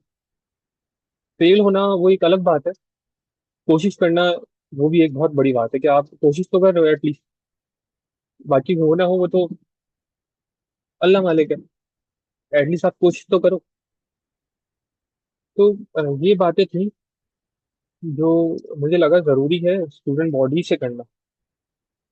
और कुछ चीजें ऐसी भी हैं जो मैं समझता हूँ कि स्पेसिफिक टीम्स के अंदर हमें और इम्प्रूव करनी है। उसमें से कुछ मैं नाम बताता हूँ। मीडिया टी मीडिया टीम के अंदर काफ़ी चीज़ें हैं जो इम्प्रूव करनी है। मैं और आया तो उस दिन यही बैठ के बात कर रहे थे कि हम ग्रेजुएट हो रहे हैं, तो हम ऐसा करते हैं कि कुछ ग्रुप्स हम अपने अंडर में ले लेंगे कि हम इन्हें इम्प्रूव करने की तरफ चले, कि बस हम इसको कोशिश करेंगे कि इस टेनोर में इम्प्रूव हो जाए। क्योंकि हम जॉब भी कर रहे होंगे और हमारी नई नई जॉब होगी, तो हम वीकेंड्स पे टाइम दे सकते हैं, और वीकेंड्स में फैमिली को भी टाइम देना है। तो वीकेंड से हम कुछ घंटा निकाल के बैठ जाए इसको बेहतर करने पे। तो हमने ऐसा सोचा हुआ है। अब अल्लाह करे कि हम उस पर कायम रहें और इसको पूरा कर सकें। तो उसमें से एक मीडिया टीम है, वीडियो एडिटिंग टीम है, ये दो बहुत ज़्यादा है। हमारा यूट्यूब जो है वो और इम्प्रूव करने का हमने सोचा हुआ है। वेबसाइट जो है वो अभी तक पूरा नहीं हुआ, वो आयत जो है वो देख रही है। अब कहाँ तक पहुंचा है वो मुझे भी कंफर्म नहीं है अभी। उसका भी सोचा हुआ है हमने कि हम ग्रेजुएट हो जाएं तो हम उसको कोशिश करेंगे जल्दी जल्दी मुकम्मल करने, ताकि जो स्टूडेंट बॉडी नए नई स्टूडेंट बॉडी आए वो ये कोशिश करे कि जो चीज़ें चल रही हैं उसको चलाएं और बेहतर कैसे कर सकते हैं। जो हमने एक्सपीरियंस करा है उस बेस पे हम चाहते हैं कि वो बेहतर हो जाए कुछ ग्रुप, वीडियो एडिटिंग, मीडिया, और यूट्यूब जो मैंने बताया ये। तो मेरी तरफ से ये बातें थी जो मैं समझता था कि आप सबको बताऊं और ये डिलीवर करूं कि आने वाली टीम जो है वो बेहतर काम करे। और मुझे एक शिकायत सबसे बड़ी है कि बच्चे नहीं आते। आप लोग थोड़ा हम्बल हो, अप्रोचेबल बनो, जूनियर्स को, जो नए जूनियर्स आए आप अप्रोच करो उन्हें। मिलो ज़्यादा से ज़्यादा मतलब महीने में एक सेशन रख लिया और हाल हाल पूछ लिया आपने, तो ये इम्प्रूवमेंट की तरफ जा सकता है और बेहतर हमारा स्टूडेंट बॉडी को। मेरी तरफ से ये सारी बातें थी। और मैं ये कहूँगा शायद 9 बजे एक सेशन है, मैंने काफ़ी टाइम ले लिया, सॉरी इसके लिए।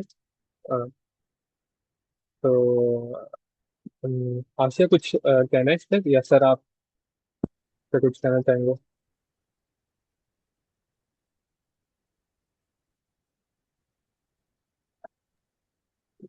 अच्छा, ऑलरेडी इतना टाइम हो चुका है तो आई गेस कि हमें रखना चाहिए। जो मुझे कहना था, डेफिनेटली और भी अपॉर्चुनिटीज आएंगी तो मैं कहूँगी।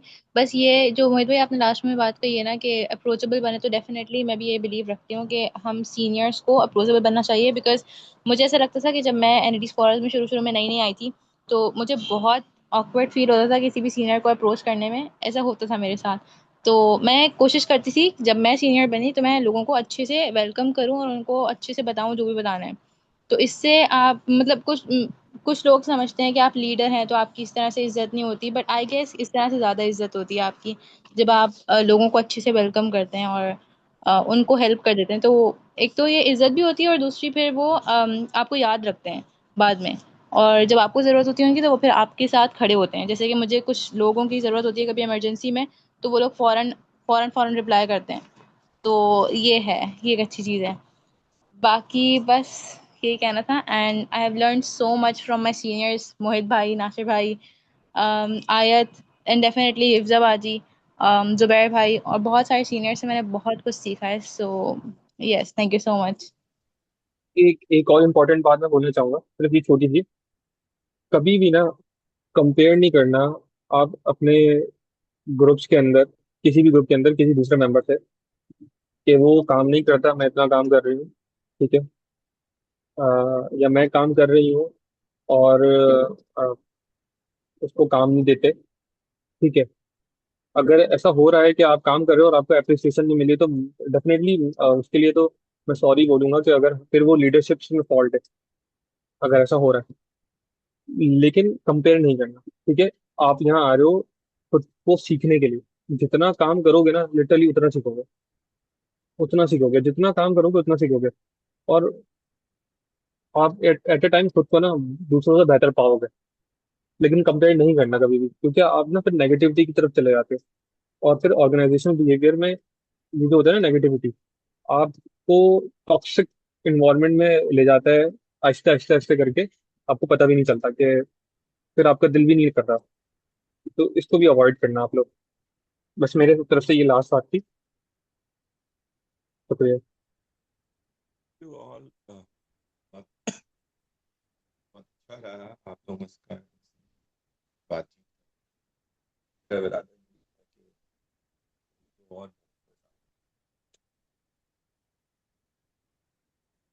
सर आपकी आवाज नहीं आ रही। मैंने कहा कि मैं चाह रहा था दूसरे लोगों को भी इनवाइट करना, लेकिन अब आ रही है आवाज। जी सर। लेकिन मैं देर हो गई थी इस वजह से मैंने नहीं किया। लेकिन मकसद यही था कि तुम लोगों से बात करके हम मालूम करें कि क्या चीज़ों की अच्छी हुई हैं और उनको कंटिन्यू रखा जाए, जो अच्छी चीज़ें हुई हैं और जिन पे हमें काम करना है उसका भी पता चल जाए। ये वीडियो लगा दूंगा ताकि इसमें हम बाद में भी इसको रिव्यू कर लें सब लोग। बहुत बहुत शुक्रिया सबका जिसने इतनी मेहनत करी है आप सब लोगों ने इस साल। अल्लाह ताला आपको में सीखने का भी मौके पैदा करवाए। और सबसे इम्पोर्टेंट है ये कि क्योंकि बहुत सी चीज़ें आपने सिर्फ और सिर्फ इसलिए करी कि ये दूसरों के लिए फ़ायदेमंद है, तो अल्लाह ताला इसका अजर भी दे। तो चलें फिर इंशाल्लाह बात होती है। अब सिर्फ एक बात करनी थी आखिरी में कि वो आज के जो प्रोग्राम है मैं अभी देख रहा था कि इसमें सिर्फ अभी 26 लोगों ने इसका इसके रजिस्ट्रेशन करी है। तो इसका जो भी वो है आप सबको भेज दें। मैंने कहा था कि सारे वाल इवन लड़कों के वालदैन भी देख सकते हैं इसे। बात यह है कि इम्पोर्टेंट चीज़ ये है कि इसमें लड़कों के वालदैन को भी देखना चाहिए, इसलिए कि उनकी भी बच्चियां होंगी। और ये एक सोशल इशू है जो कि हमारे यहाँ बहुत बुरी तरह से गलत फहमियों की वजह से बहुत बुरा हशर हो गया है इसका। चले फिर इंशाल्लाह मिलते हैं आपसे। बहुत बहुत शुक्रिया बेटा, फिर इंशाल्लाह बात होती है। अल्लाह हाफिज। यहाँ पे अल्लाह हाफिज सर। खुदा हाफिज। बस